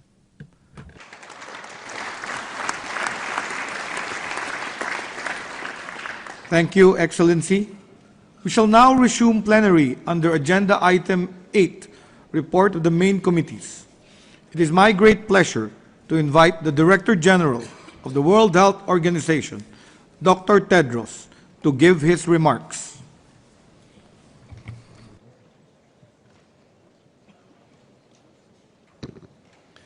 Thank you, Your Excellency. Your Excellency, Joao Lorenzo, President of Angola and Chair of the African Union. It's beyond words. Thank you so much for blessing us with your presence. I'm very grateful, Your Excellency President. Obrigado. And Your Excellency, Andrei Plenković, Your Excellency, Liu Gujong, Excellencies, Honorable Ministers, and heads of delegation, dear colleagues and friends. My thanks to Farah El-Dibani, Elian Vidal, and Eunice Miller for sharing your voices, your gifts with us this morning. My thanks also to all youth delegates who have joined us today. And my thanks to member states for your historic adoption today of the WHO pandemic agreement. One of the first major speeches I gave after my election as Director General at this assembly 8 years ago was at an event at Columbia University in New York. The subject I was asked to address was whether 100 years since the 1918 influenza pandemic, the world was ready for the next one. That pandemic erupted during the First World War, and although it killed more people than the war itself, it was quickly forgotten and its lessons went unheeded. I said then that a devastating epidemic could start in any country at any time and kill millions of people because we're not prepared. I said that global health security is only as strong as its weakest link, and that no one is safe until everyone is safe. And I said that we do not know where or when the next global pandemic will occur, but we do know that it will exact a terrible toll, both on human life and on the global economy. The following year, 2018, at the World Government Summit in Dubai, I said the same thing again. And I said it again in 2019 in an interview with Time magazine, a rare interview that I did. Later that year, on the 31st of December 2019, I was at home with my family when I received a notification on my phone. As the rest of the world was celebrating the dawning of a new year, WHO staff in Beijing and Geneva had picked up the first signal of cases of viral pneumonia in Wuhan. The next day, the 1st of January 2020, when most of the world was on holiday, WHO was not. Immediately, we activated our emergency incident management system and alerted the world, and within the first 10 days, we convened global experts and published comprehensive guidance for countries on how to protect their populations and health systems. I'm proud of WHO's response to the pandemic, and of course, we're not perfect, no one is, but from the moment we received that first signal, and for the next 3 years, we did what WHO was created to do. We acted fast, and we told the world that what we knew when we knew it. We brought countries, experts, and partners together to review rapidly evolving evidence and distill it into guidance on which governments, health workers, and our partners relied.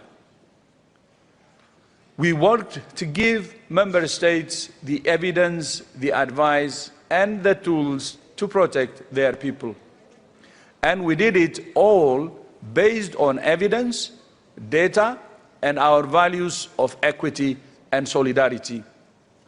The COVID-19 pandemic turned our world upside down. It stole at least 20 million of our sisters and brothers. And many of us in this room lost someone we know or love.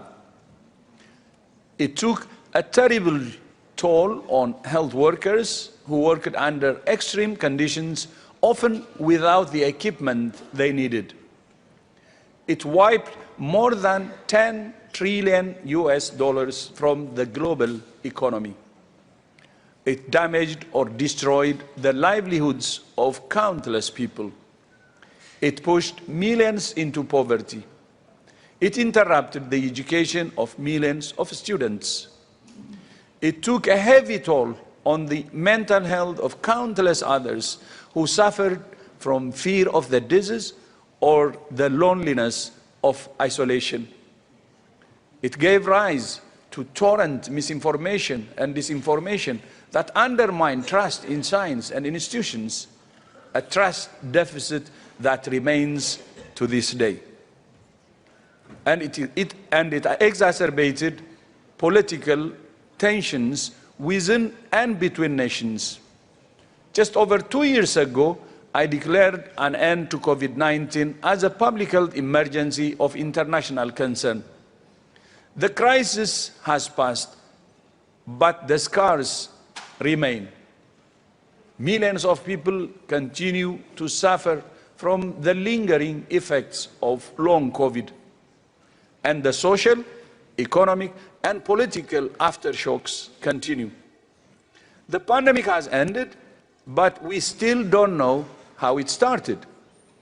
Understanding how it did remains important, both as a scientific imperative and as a moral imperative for the sake of those who lost their lives. We must not forget the painful lessons that COVID-19 taught us.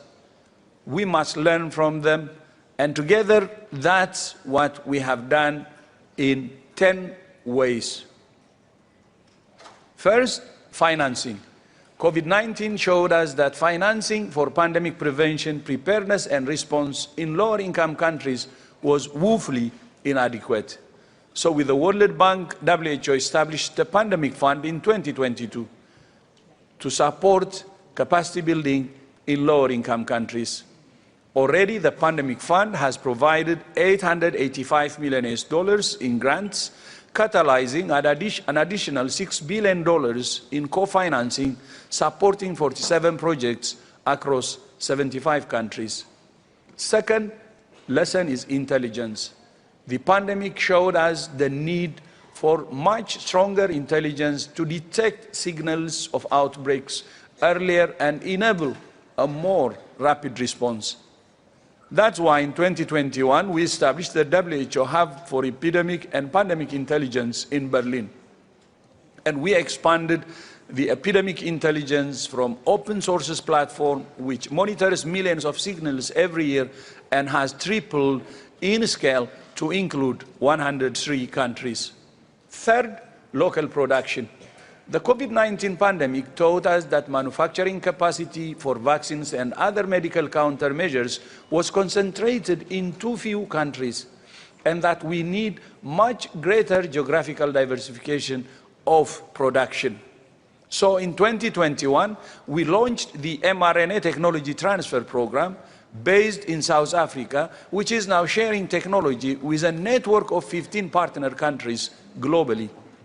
And we also established the Biomanufacturing Workforce Training Initiative, including Global Training Hub in the Republic of Korea, which has helped to train over 7,000 participants in biomanufacturing. Fourth, access. The COVID-19 pandemic exposed vast inequities in access to vaccines and showed the need for a mechanism to coordinate equitable sharing of vaccines, therapeutics, diagnostics, and other tools. So in 2020, with a consortium of partners, we established the Access to COVID-19 Tools Accelerator and COVAX, which distributed almost 2 billion free doses of vaccine to 146 countries. In lower-income countries, COVAX represented 75% of vaccine supply, saving an estimated 2.7 million lives. Building on the lessons learned from ACT-A and COVAX, we established the Interim Medical Countermeasures Network in 2023, which has helped to coordinate access to vaccines against Mpox. And fifth, supply chains. The pandemic highlighted gaps and inefficiencies in supply chains for life-saving medical products in emergency situations.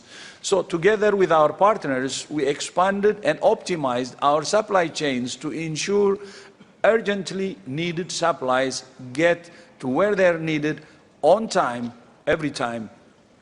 Six, sample sharing. This is pathogen sample sharing.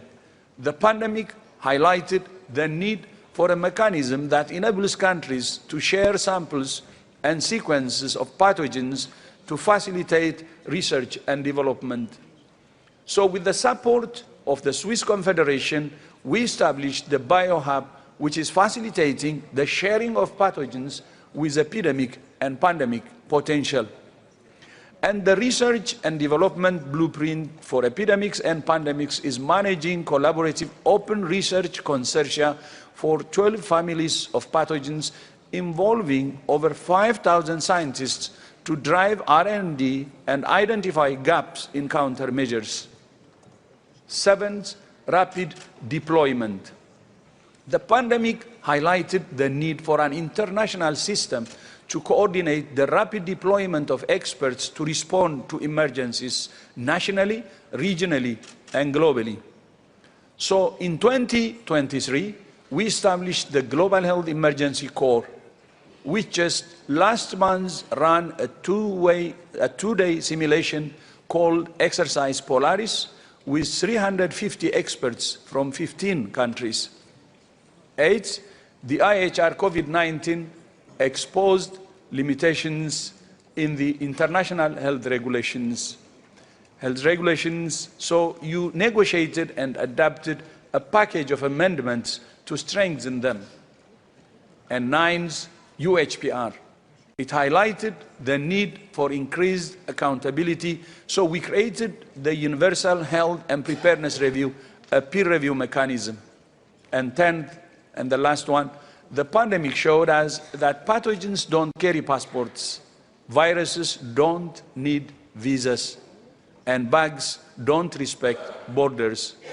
For everything that makes us different, we're one species, sharing the same planet, the same DNA, and the same vulnerabilities.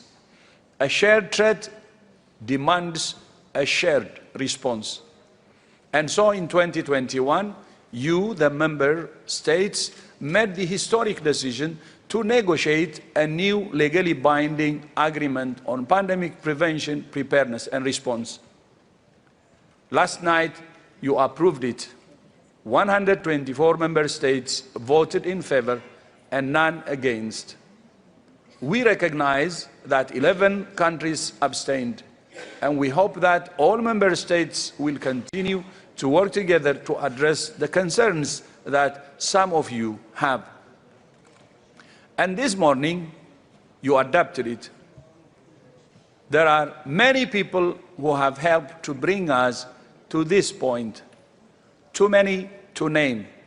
But I would especially like to thank 3 people who first proposed and drove the idea. His Excellency Kais Saied, the President of Tunisia, who proposed the idea in a phone call in April 2020. And the late President of Chile, His Excellency Sebastián Piñera. And His Excellency Charles Michel, former President of the European Council. I also thank the co-chairs of the intergovernmental negotiating body who have guided us throughout this process. Ambassador Anne-Claire Amprou of France, Precious Matsoso of South Africa, and former co-chair Roland Dries of the Netherlands. I also thank our vice chairs, Ambassador Tovar of Brazil, Ambassador Ramadan of Egypt, Dr. Viroj of Thailand, Ms. Flair Davis of Australia, and our former vice chairs, Ambassador Ahmed Salama of Egypt, Ambassador Honsi Kozo of Japan, and Mr. Kazuho Taguchi, also of Japan. And I thank my colleagues in the WHO Secretariat who have worked tirelessly to support this process over the past few years. My Deputy Director General, Dr. Mike Ryan, Dr. Joan Bahjour, and the many colleagues who supported them. Over the past 3.5 years, you have engaged in very tough negotiations. Sometimes the disagreements were sharp, the discussions heated, and the frustration evident. Sometimes it seemed the distance between you might be too great to overcome. There were those who said you would not succeed, could not succeed, and who did not want you to succeed. But you kept your eyes on the prize and did not stop until you had achieved it. You didn't want to give up on this very important prize. Step by step, you moved from red lines to green text, from entrenched positions to landing zones, and from contradiction to compromise, convergence, and consensus. You began your work in the middle of one crisis, and you have reached this milestone in the middle of another. And today, we celebrate. Today, you have sent a loud message that multilateralism not only works, but is the only way to find shared solutions to shared threats. Let's not understate what you have achieved. You have made the world a safer place. I repeat, a safer place.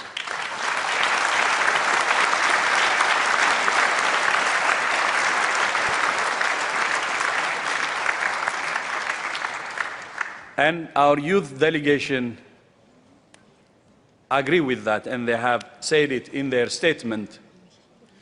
By establishing a new system for sharing pathogens, vaccines, and other tools, by facilitating the transfer of technology, knowledge, skills, and expertise, by setting up a coordinating financial mechanism, by establishing a global supply chain and logistics network, by mobilizing a skilled, trained, and multidisciplinary national and global health emergency workforce, and much more. This is what the pandemic agreement will do. But there is one thing it will not do. It will not infringe on national sovereignty in any way, nor give the WHO Secretariat power to impose mask or vaccine mandate or lockdowns. Anyone who says it will is clearly mistaken. You, the member states, have made that very clear in the text of the agreement itself. You're all aware of the torrent of mis- and disinformation that we have faced through the negotiation of this agreement. And although you have now adapted it, deception and distortion will continue. So we must be very clear about this. The pandemic agreement has been negotiated by countries, for countries, and will be implemented in countries in accordance with their own national laws. Nobody knows this more than you. It doesn't belong to me or to my colleagues in the WHO Secretariat. It belongs to you, the nations of the world, and through you, to your people. And of course, although today we celebrate reaching a major milestone, it's not the end of our journey. We have not yet reached our final destination. In the coming weeks and months, you will begin the process of negotiating the annex on the pathogen access and benefit sharing mechanism, PABS.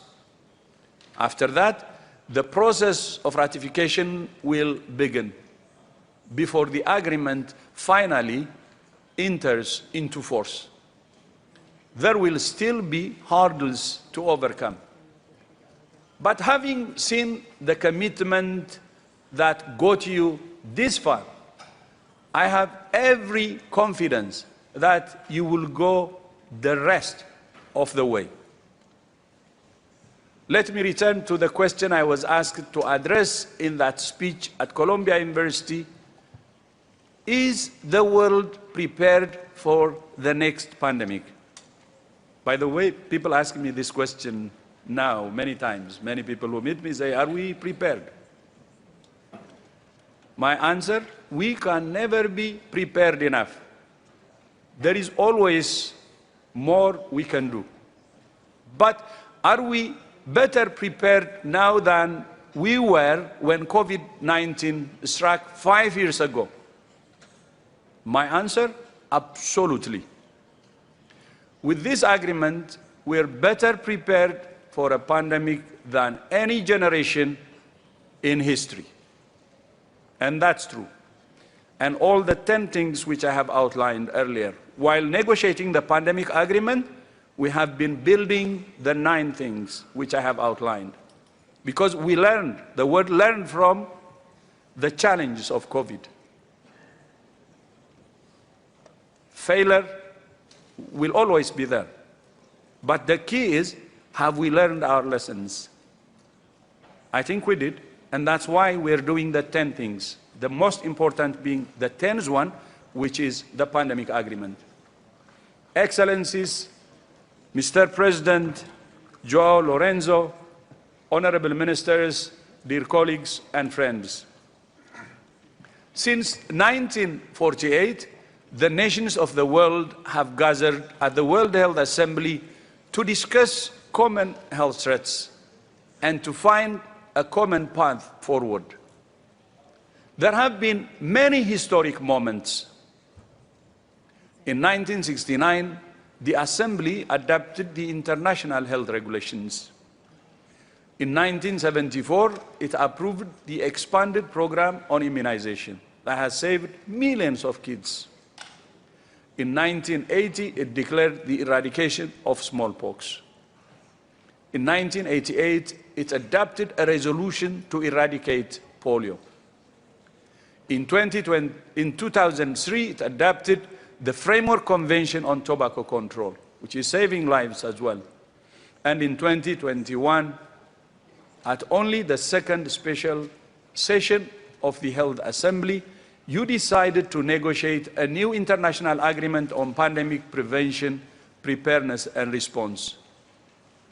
Your adoption this morning of the WHO pandemic agreement will rank among the most significant achievements in the history of this organization and of global health.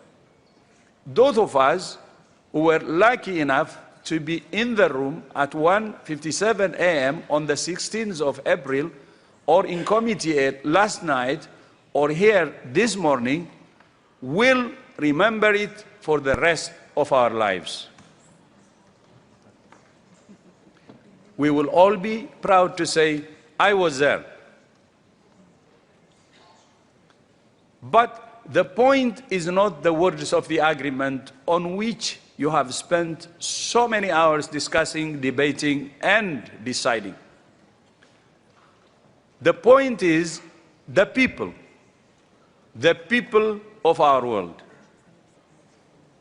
This is about making the world safer for them and their children and grandchildren, for us, for our children and our grandchildren. Together. Thank you for your determination to get this done. Many were skeptical, but you got it done. And this is through determination and commitment. And I have seen it spending the whole night in a windowless auditorium in a basement. I was so moved when I saw you negotiating the whole night, from 9 to 9, non-stop. That moved me, and I could see the determination and commitment. That's why it happened.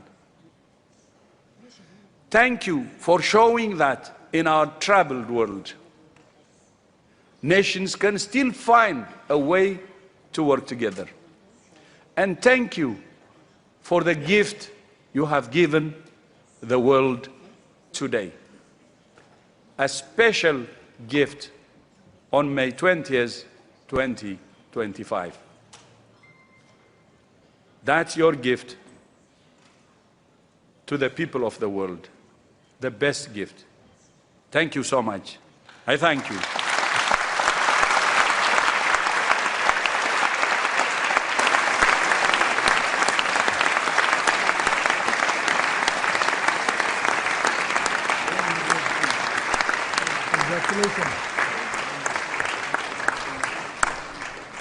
Thank you, Director General Dr. Tedros. I would like to invite the high-level guests to join me and the DG in front of the podium for a group photo with the delegates. I invite all delegates to stand for this photo.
Where is it? I'll suspend it. Correct. I'm supposed to.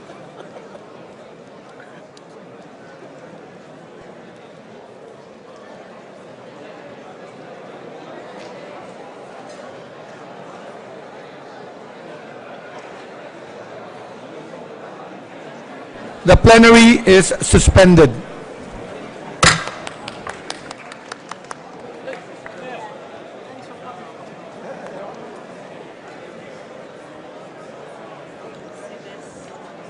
Correction.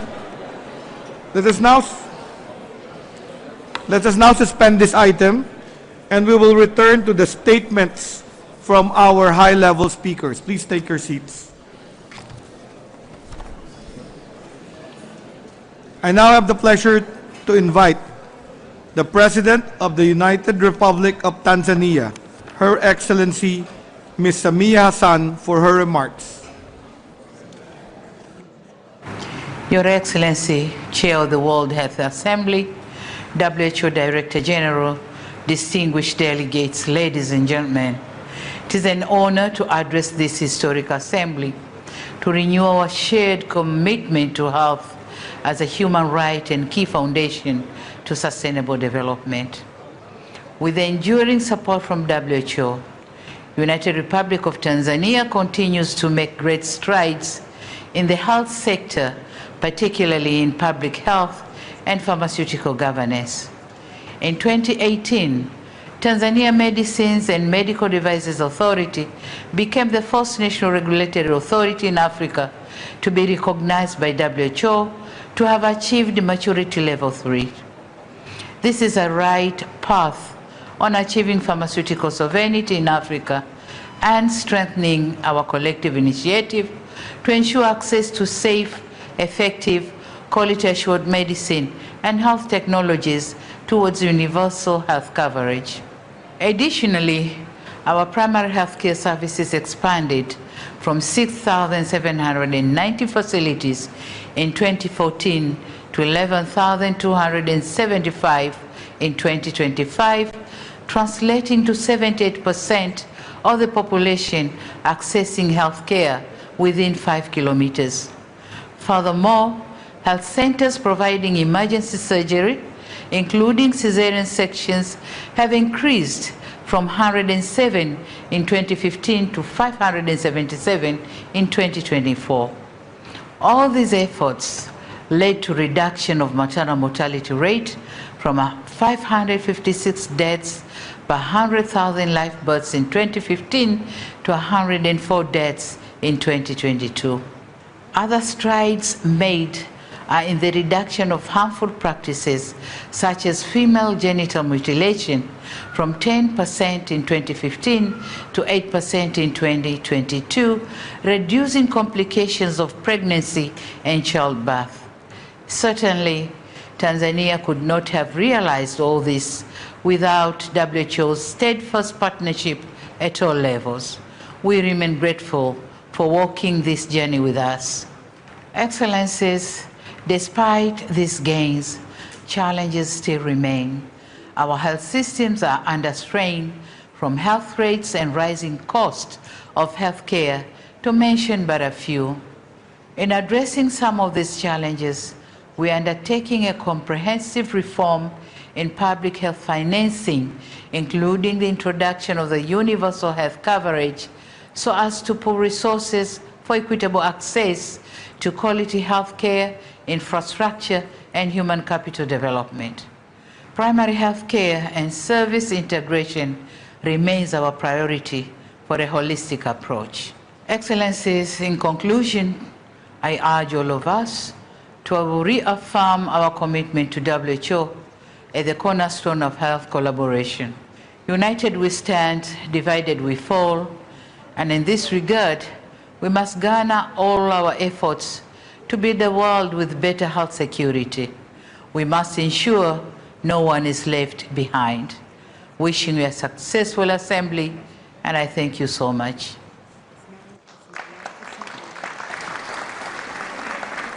Thank you, Excellency.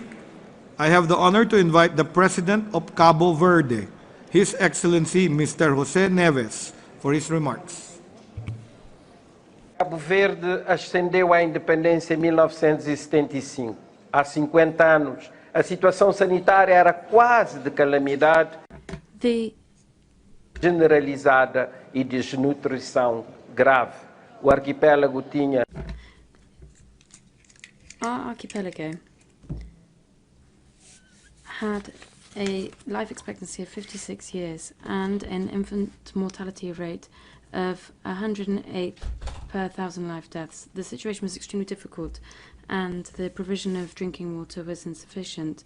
Sanitation was also insufficient, and there was a lack of coverage in terms of infrastructure and health care. This was fertile ground for the appearance of various diseases such as tuberculosis, whooping cough, diarrhea, and others, including measles. In the face of this situation, the authorities set up priorities such as health infrastructure, and the fight against poverty. Cabo Verde was part of the WHO in the year after it was created, with the first agreement in order to create fruitful production through strong presence of our country at the WHO. This significantly contributed to us setting out patterns of excellence and quality healthcare. This alliance that we created translated into significant support in which strategies were defined, as well as frameworks and sectoral and multi-sectoral policies. More specifically, we developed the national health system and created universal health coverage, as well as providing protection for health emergencies. I'd also like to highlight the valuable support for the fight against epidemics and for setting up vaccine campaigns. We received the certification as a malaria-free country. We are very grateful as a country for the excellent cooperation that we've had over these years. By way of thanks, the President of our Republic gave the WHO the Emil Cabral Prize last year, showing that the WHO had led the fight in difficult situations that faced humanity in terms of health over the last few years, particularly the COVID-19 pandemic, for example. So, we would like to give warm thanks to the whole of the WHO and all of those who have dedicated themselves to commemorating the anniversary. We would like to use all means at our disposal so that WHO can continue with its noble mission of saving lives. Thank you. Thank you, Excellency. I have the honor to invite the Prime Minister of India, His Excellency Mr. Narendra Modi, for his remarks. Excellencies and delegates, Namaste. Warm greetings to everyone at the 78th session of the World Health Assembly. Friends, the theme of the World Health Assembly this year is One World for Health. It resonates with India's vision for global health. When I address this gathering in 2023, I had spoken about One Earth, One Health. The future of a healthy world depends on inclusion, integrated vision, and collaboration. Friends, inclusion is at the core of India's health reforms. We run Ayushman Bharat, the world's largest health insurance scheme. It covers 580 million people and provides free treatment. This program was recently extended to cover all Indians above the age of 70 years. We have a network of thousands of health and wellness centers. They screen and detect diseases such as cancer, diabetes, and hypertension. Thousands of public pharmacies provide high quality medicines at far less than the market price. Friends, technology is an important catalyst to improve health outcomes. We have a digital platform to track vaccination of pregnant women and children. Billions of people have a unique digital health identity. It is helping us integrate benefits, insurance, records, and information. With telemedicine, nobody is too far from a doctor. Our free telemedicine service has enabled over 340 million consultations. Friends, due to our initiatives, there has been a heartening development. The out-of-pocket expenditure as percentage of total health expenditure has fallen significantly. At the same time, government health expenditure has gone up considerably. Friends, the health of the world depends on how well we care for the most vulnerable. The global south is particularly impacted by health challenges. India's approach offers replicable, scalable, and sustainable models. We would be happy to share our learnings and best practices with the world, especially the global south. Friends, in June, the 11th International Day of Yoga is coming up. This year, the theme is Yoga for One Earth, One Health. Being from the nation which gave yoga to the world, I invite all countries to participate. Friends, I congratulate the WHO and all member states on the successful negotiations of the INB Treaty. It is a shared commitment to fight future pandemics with greater cooperation.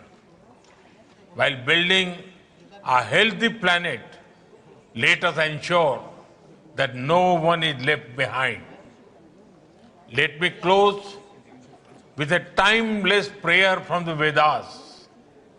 Sarve bhavantu sukhinah, sarve santu niramaya, sarve bhadrani pashyantu, ma kaschid dukh bhag bhaved. Thousands of years ago, our sages prayed that everyone should be healthy, happy, and free from disease. May this vision unite the world. Thank you.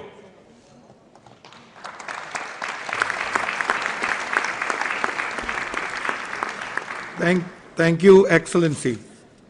I have the honor to invite the Prime Minister of Norway, His Excellency, Mr. Jonas Gahr Store, for his remarks.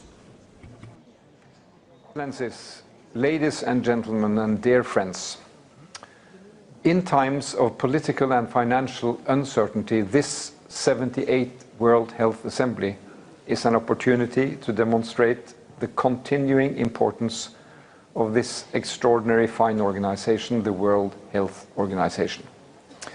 Norway was a founding member of WHO and has been and continues to be a staunch supporter of the organization and its critically important mandate.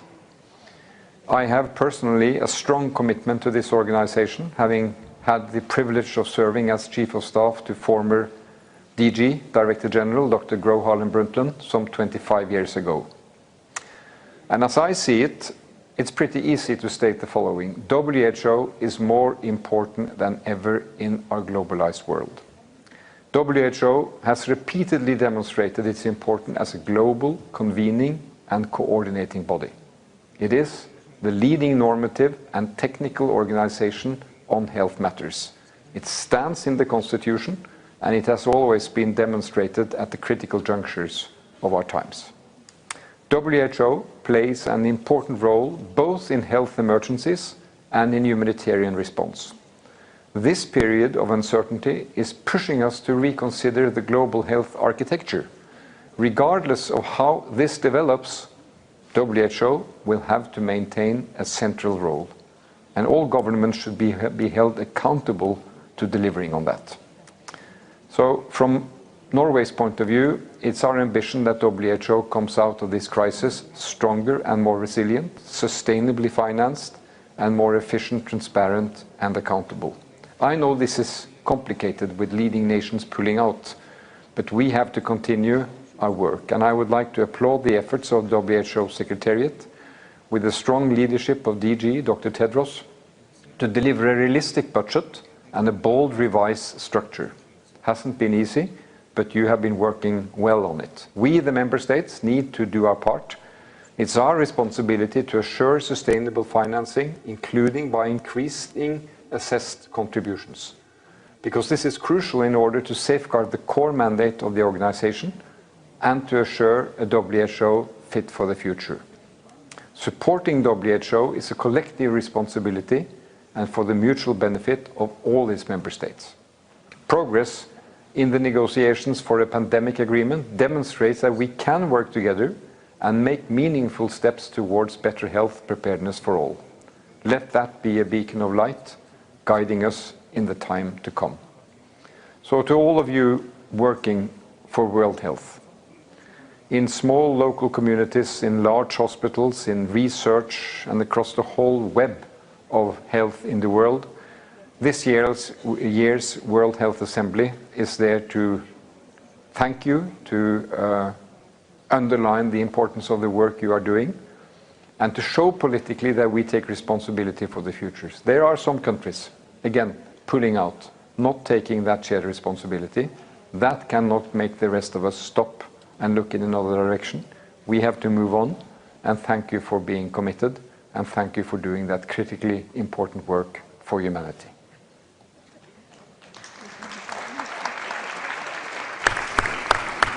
Thank you, Excellency. I have the honor to invite the Prime Minister of Singapore, His Excellency, Mr. Wong Lawrence, for his remarks. Excellencies, distinguished delegates, ladies and gentlemen. We are meeting at a time of great uncertainty. The international system is under severe strain. The COVID-19 pandemic is behind us, but the risk to global health persists, and the need for coordinated action has never been greater. The World Health Organization, or WHO, has shown us that international cooperation remains possible in these uncertain times. Countries successfully concluded negotiations on the pandemic agreement last month. This historic agreement aims to improve how the world prepares for and responds to future pandemics. Despite deep differences, countries managed to reach consensus after 3 years of tough negotiations through sustained diplomacy. This is an encouraging development, both for global health and for multilateralism. It reminds us of what we can achieve as an international community when countries come together to find common ground and forge shared solutions. Singapore is firmly committed to an open, stable, and rules-based multilateral system. We believe that global problems require global solutions. That is why we have been steadfast in supporting the WHO and its role in global health governance. Singapore was amongst the first to pledge to the WHO investment round last year. This reflects our commitment to global health security. Recently, we hosted the Philanthropy Asia Summit, which provided a platform for philanthropic foundations to support meaningful causes, including more resilient healthcare systems. Singapore will continue to do our part for global health, because as the theme of this World Health Assembly reminds us, we all live on one world for health. A disease anywhere can become a threat everywhere. Viruses know no borders. The only way forward is for all of us to tackle global health challenges together. So let us join hands to build a healthier, safer, and more resilient world for all.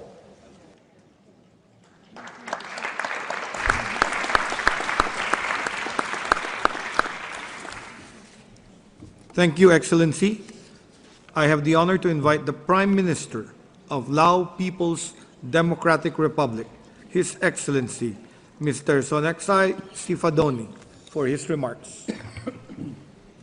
สบายดีขอแสดงความนับถือมายังบรรดาท่านรัฐมนตรีผู้อำนวยการใหญ่องค์การอนามัยโลกในบรรดาแขกผู้มีเกียรติทุกท่านข้าพเจ้ารู้สึกเป็นเกียรติที่ได้มีโอกาสมีความเห็นในกองประชุมสมัชชาใหญ่ขององค์การอนามัยโลก ครั้งที่ 78 ในมื้อนี้การระบาดของพยาธิโควิด -19 ที่ผ่านมาถือเป็นระยะเวลาที่ยุ่งยากสมควรแต่ในขณะเดียวกันเหตุการณ์ดังกล่าวได้เฮ็ดให้พวกเราเห็นถึงความ While a dark time, the COVID-19 pandemic,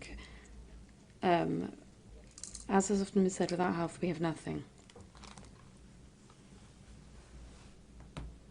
Our country joined the World Health Organization in 1950. WHO became the first United Nations agency to establish an in-country office, taking place in 1962.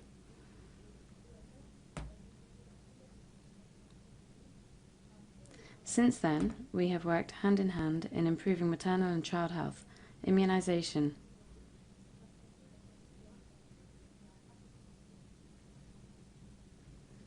communicable disease control, quality of care, capacity building for our health workforce.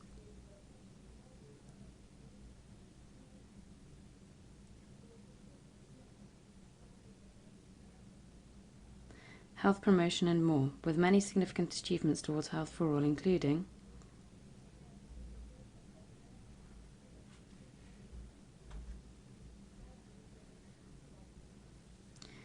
in the early 1980s, oral polio vaccines were introduced. And in 2000, the disease was eliminated. We have eliminated trachoma in 2017 and lymphatic filariasis in 2023. Similarly, the threat of malaria has almost been eliminated, with less than 350 cases in 2024.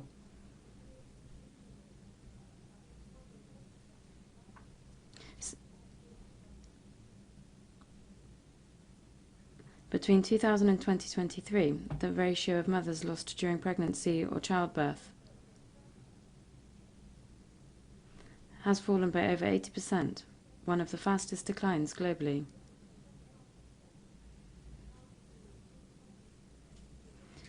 Throughout these milestones, WHO has been a constant and committed partner.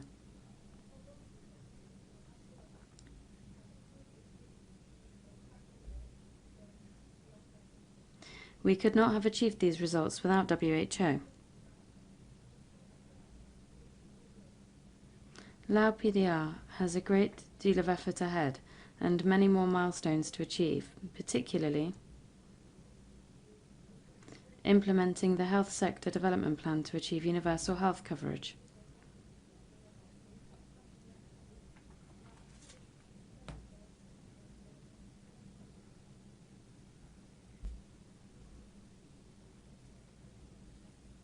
And support the country's LDC graduation. An appropriately and sustainably resourced WHO is essential to achieve our shared goals.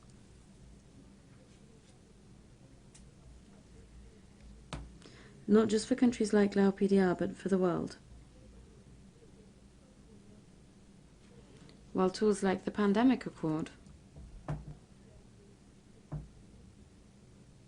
are a demonstration of WHO's unique value to help us get there. Excellencies, LAOPDR is a proud member of WHO. And on behalf of the government of LAOPDR, health officials, healthcare workers and communities, I thank WHO and development partners for their immense support in the health sector of LAOPDR.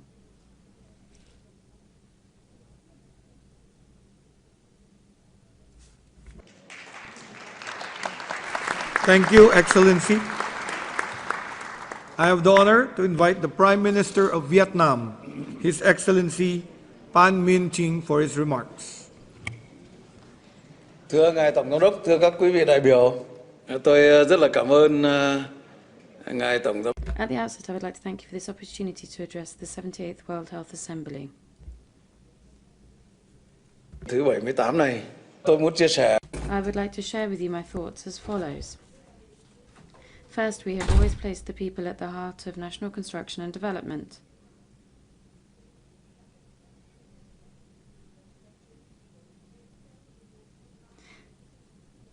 Deeming them as the best resource and driver for growth. Therefore, Vietnam has long given priority to endeavours concerning human development, under the principle that the people constitute the most important asset for society, and health is the most important asset of the people. Investment in the people and their well-being means investment in development. And we spare no effort in making such investment, striving to the best of our capability and available resources for healthcare and human development.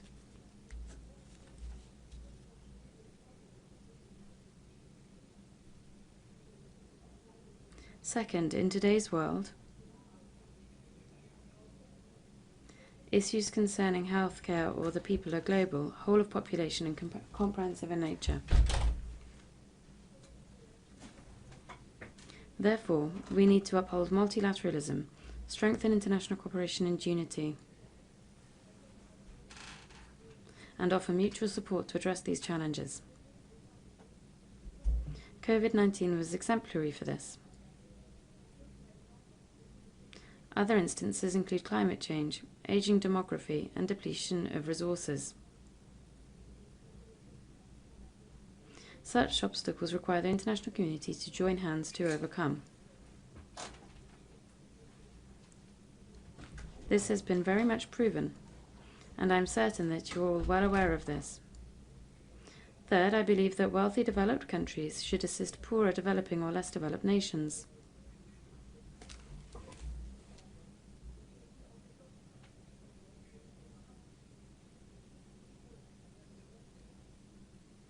In terms of science, technology, capital and manufacturing capacity. Most notably, focus should be given to the production of medicines and vaccines to best prevent pandemics and cure diseases, consultation in establishing necessary institutions, and support in human resource development and healthcare capacity building.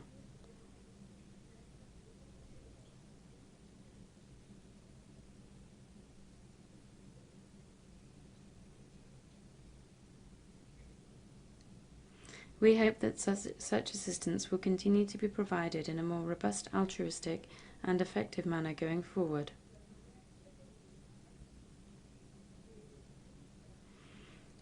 On Vietnam's part, we are committed to implementing the regulations of the World Health Assembly, particularly the decisions made at this 78th Assembly. Although Vietnam also faces its share of hardships, we should always be ready to contribute to these common efforts and offer our experience, knowledge, consultation and achievements to the international community.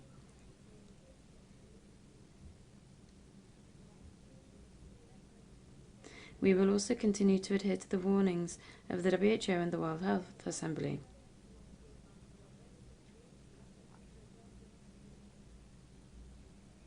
Despite existing hurdles, Vietnam remains determined to invest further in human development and healthcare.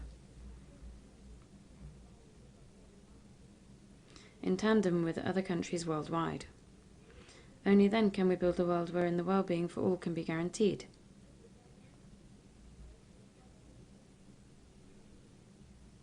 And foster greater strength in promoting human development and protecting the lawful and legitimate rights and interests of the people to health, life, freedom and happiness.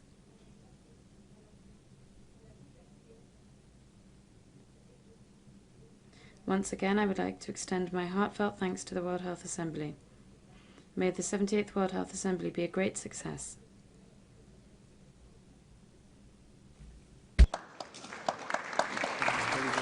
Thank you, Excellency. I now have the honor to invite Senator the Honorable Penny Wong, Minister for Foreign Affairs, on behalf of the Prime Minister of Australia. Excellencies, Director General Dr. Tedros, distinguished colleagues, I am honoured to join you from Australia to celebrate this historic achievement. In 2020, COVID-19 caused widespread devastation with loss of lives and livelihoods across the globe.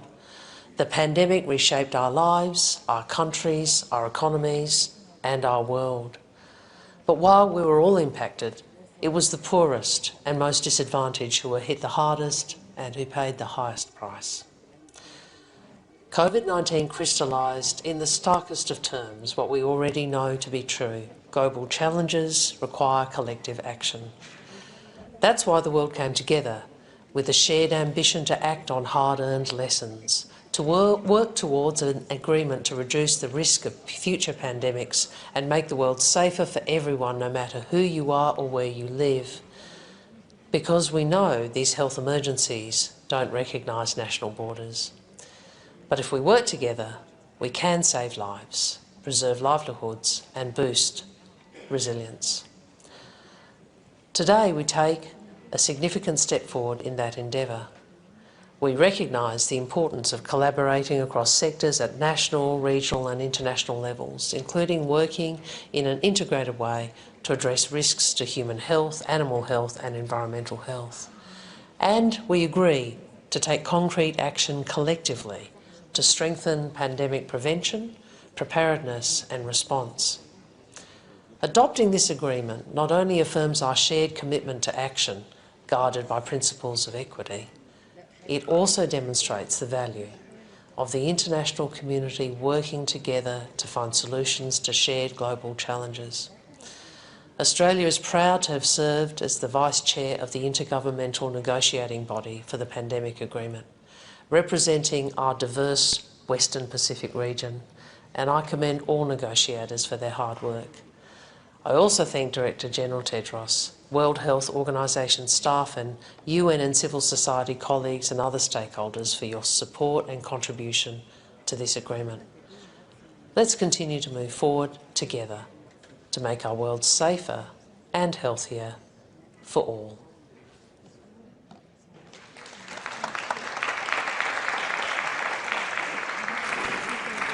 I now have the pleasure to invite Mr. Oliver Barhel, Commissioner on Health, on behalf of the President of the European Commission, to give his remarks.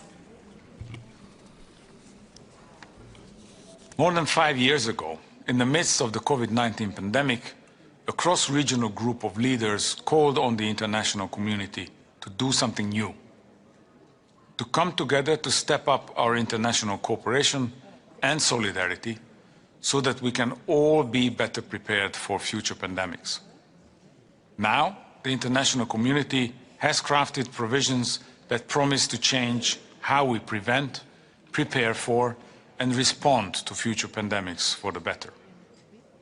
Global cooperation is essential if we want to tackle our shared problems. Pandemics know no borders. Fighting them means working together. Combating serious cross-border threats to health is essential, both at regional and international level. It protects the lives of our citizens and the prosperity and stability of our societies. The pandemic agreement has a broad scope. It ranges from upstream prevention, surveillance of environmental drivers and animal health, all the way to managing the supply chain of pandemic-related health products. If we achieve all this and strengthen domestic healthcare systems, we will have a more robust international framework for preparedness and response, in full respect to the health policy competencies and responsibilities of individual EU member states. I'm sure that the cooperative spirit of the negotiating parties will continue and grow as we negotiate the remaining part of the agreement. The European Union will remain at the forefront of efforts to support international cooperation on global health.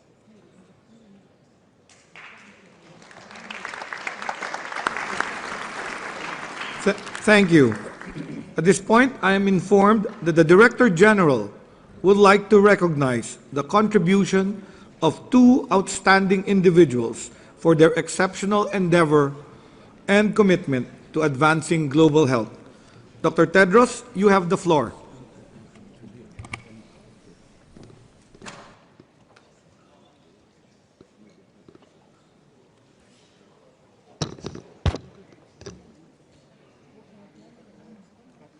I'm honored to present the Director General's Award for Global Health to Professor Awa Mary Kolusek and Professor Sir Bran Greenwood.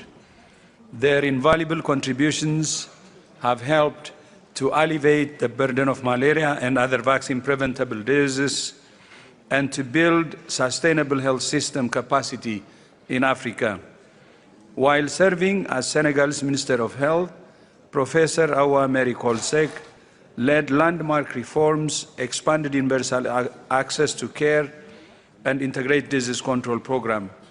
In addition to making significant contributions to scientific literature, Professor Kolsek was the Executive Director of the Rollback Malaria Partnership, leading efforts to accelerate malaria interventions in low-income countries. Professor Kolsek has played numerous other critical roles in the global health architecture, including in technical advisory roles with WHO. So such a great honor to invite Awa, my sister, to the podium to receive the award.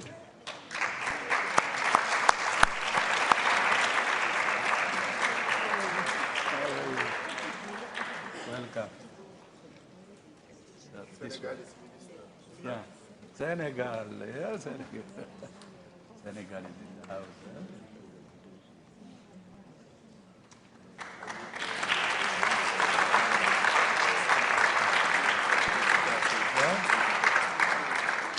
Thank you.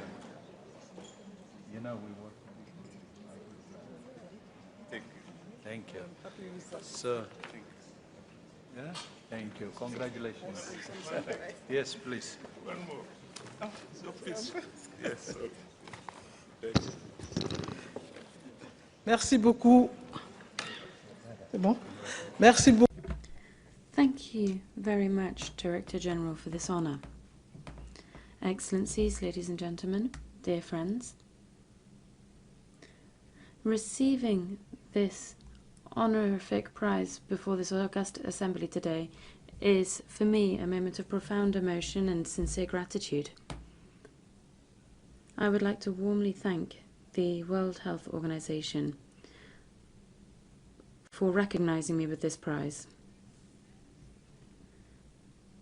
It doesn't recognize individual success, but a collective pathway of all those who I have had the honor to work with in favor of health in Senegal, in Africa, and throughout the world. As a doctor, a researcher, and a minister, a Senegalese person and a citizen of the world, that I have dedicated my life to the idea that health is a fundamental right and a fundamental necessity for human dignity.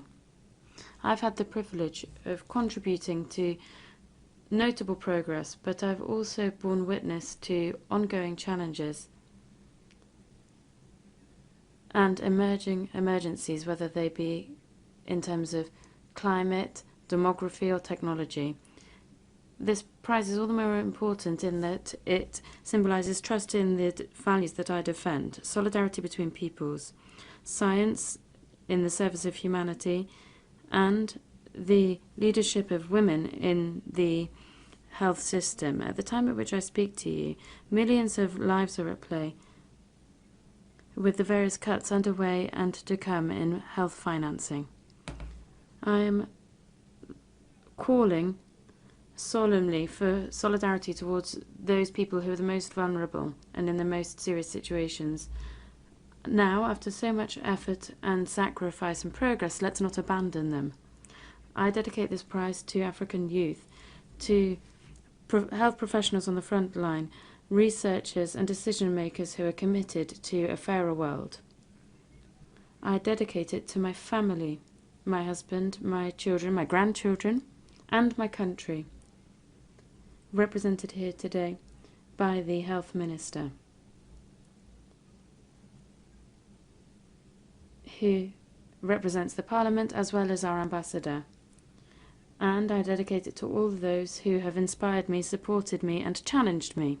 Finally, I would like to say that we need to continue to work together towards a world in which everyone, wherever they may live, has the possibility to enjoy the highest possible level of health.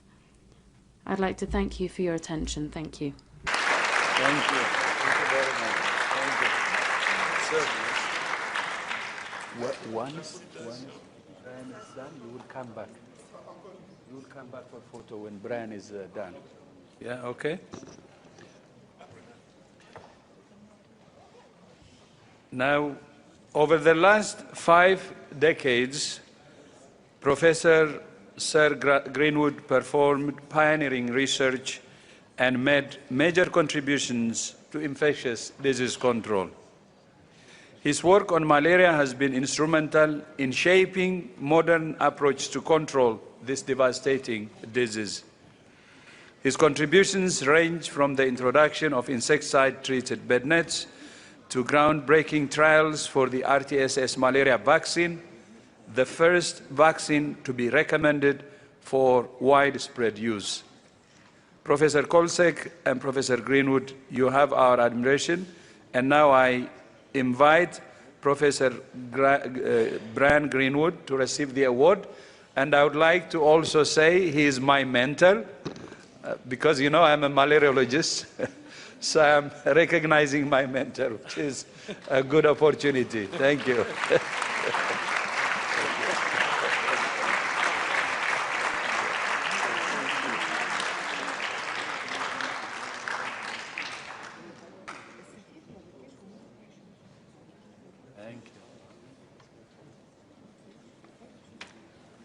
Also an LSHTM alumnus. President, Your Excellencies, distinguished delegates, and of course Tedros, it's a big honor to have this award, and I really appreciate it.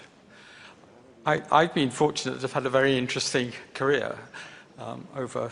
It's almost 60 years exactly since I first went to work as a very young, inexperienced doctor in Nigeria. And that's beginning a career that's really linked me to Africa ever since. And at that time, when I first went there as this young doctor, the pediatric wards were full of measles, meningitis, malaria, polio. There were still even cases with smallpox coming to the hospital. And as my first research job, I was following up autoimmune diseases to see if they had malaria had an impact on those infections. And that involved going into rural villages, going around the back streets of Ibadan, looking to see what had happened to these patients. And there was no primary care in those rural areas. And it's one person's lifetime, the under 5 child mortality was about 400 per 1,000 in parts of West Africa. So how that's changed in one person's lifetime. Many of those diseases are not gone, but are much reduced, and there has been a dramatic improvement in under 5 child mortality. In the Gambia, where I also work, that's now 40, a 10-fold drop in that thing. And WHO has played a really important part in bringing about those changes through setting up EPI, primary health care, and so on. So as a young researcher working out in Africa, it was quite difficult to keep up with what was going on in the real world of global health. There was no internet, the mail took about 6 weeks, and so on. And in 1975, I was asked to a meeting in WHO up the hill there, and that was a translational event for me, and I always had the chance to meet people, particular directors of TDR, Dr. Ade Lucas and Dr. Tori Godard, and I learned a lot for them, and it was great to have that opportunity. More recently, I've had the chance to be a member of various WHO committees and task force and so on, and that's given me really the chance to see from an outsider, not an employee, what an excellent job WHO has done in global health. And as we've heard earlier today, it's really important that despite the problems, that is sustained for another person's lifetime. So finally, I'd like to thank the many colleagues I've had, especially those in Africa that I have been able to work with through my career, and also my family, my wife, and my 2 daughters, Emma and Rachel, and one of whom is sitting there, who've been a great support. And without their support, I would not have been able to be standing here today. So thank you, Tedros, and thank you. Thank you. Thank you. We will have the three of us together. So Mr. Shaw come. Yes, let's have it. Yes, please.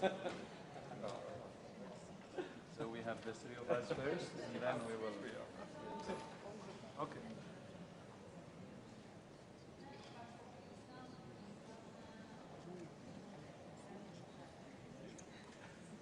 Okay. So we can.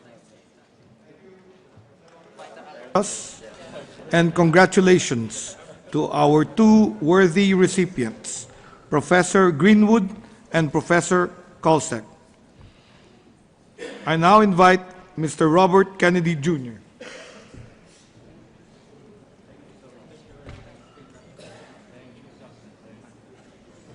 To my colleagues in public health, I'm Robert F. Kennedy Jr., the U.S. Health and Human Services Secretary.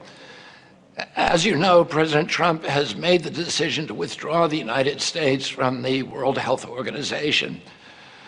I'd like to take this opportunity to offer some background to that decision and, more importantly, to chart a future path toward global cooperation on health and health security. Like many legacy institutions, the WHO has become mired in bureaucratic bloat, entrenched paradigms, conflicts of interest, and international power politics. While the United States has provided the lion's share of the organization's funding historically, other countries, such as China, have exerted undue influence over its operations in ways that serve their own interests and not particularly the interests of the global public.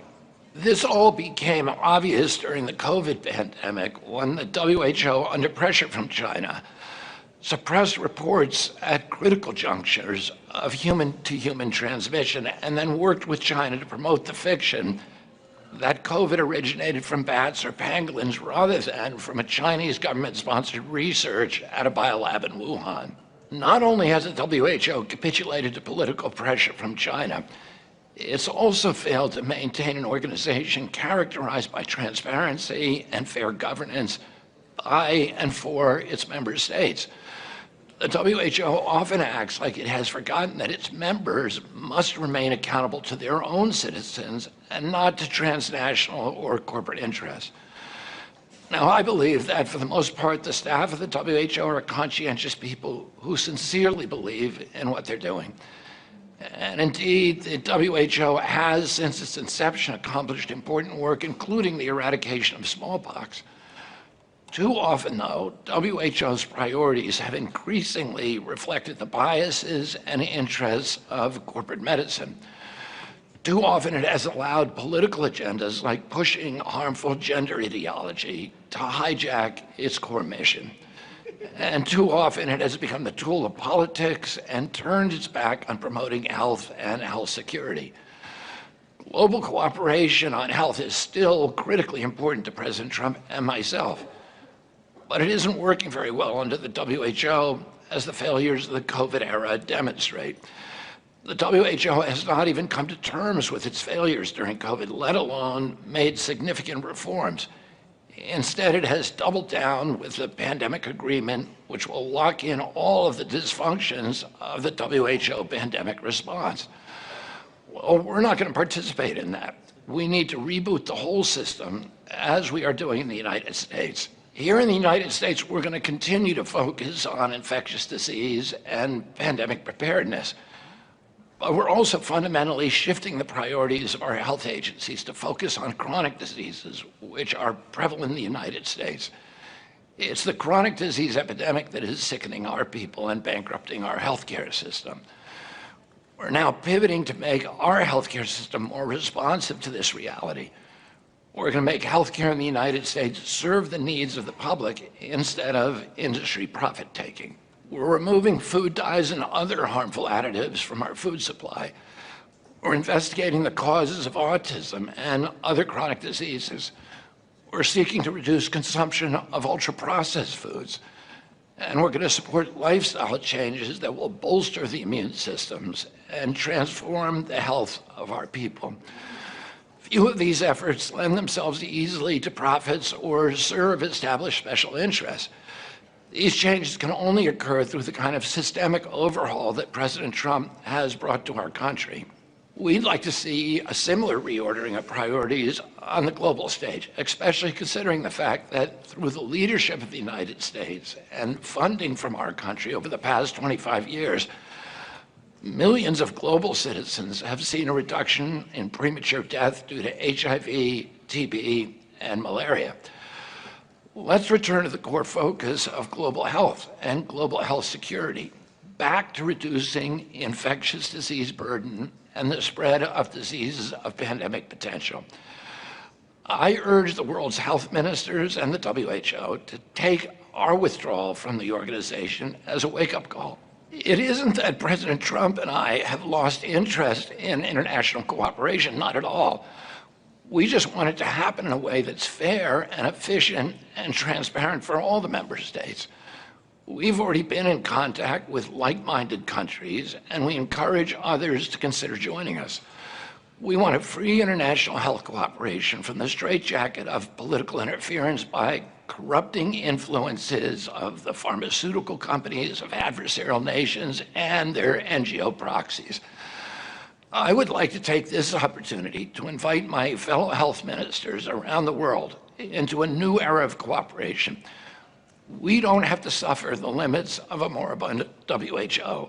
Let's create new institutions or revisit existing institutions that are lean, efficient, transparent, and accountable. Whether it's an emergency outbreak of an infectious disease or the pervasive rot of chronic conditions that have been overtaking not just America, but the whole world, we're ready to work with you. Thank you, and may God bless you, and let's all pray for the health of our children and our grandchildren. Produced by the U.S. Department of Health and Human Services.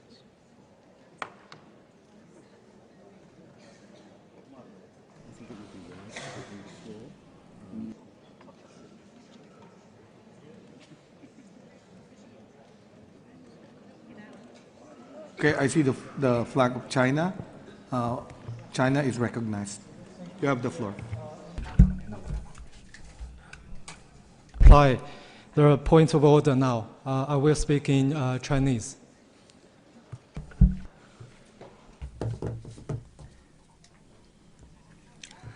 Mr. President, China would like to raise a point of order. The statement of the United States is grossly inconsistent with the fact and infringes on China's sovereignty and interest, against which China expresses solemn protest and resolute opposition. China believes that COVID-19 prevention and control is a scientific issue that should be guided by science and evidence, with judgments made by scientists. The United States should stop politicizing and instrumentalizing the pandemic, cease smearing and shifting blame onto other countries, and should promptly respond to the legitimate concerns of the international community.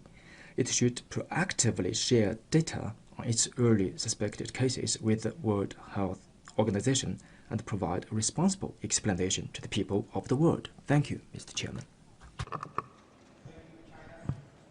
Concludes the morning session, and the plenary will resume at 2:30.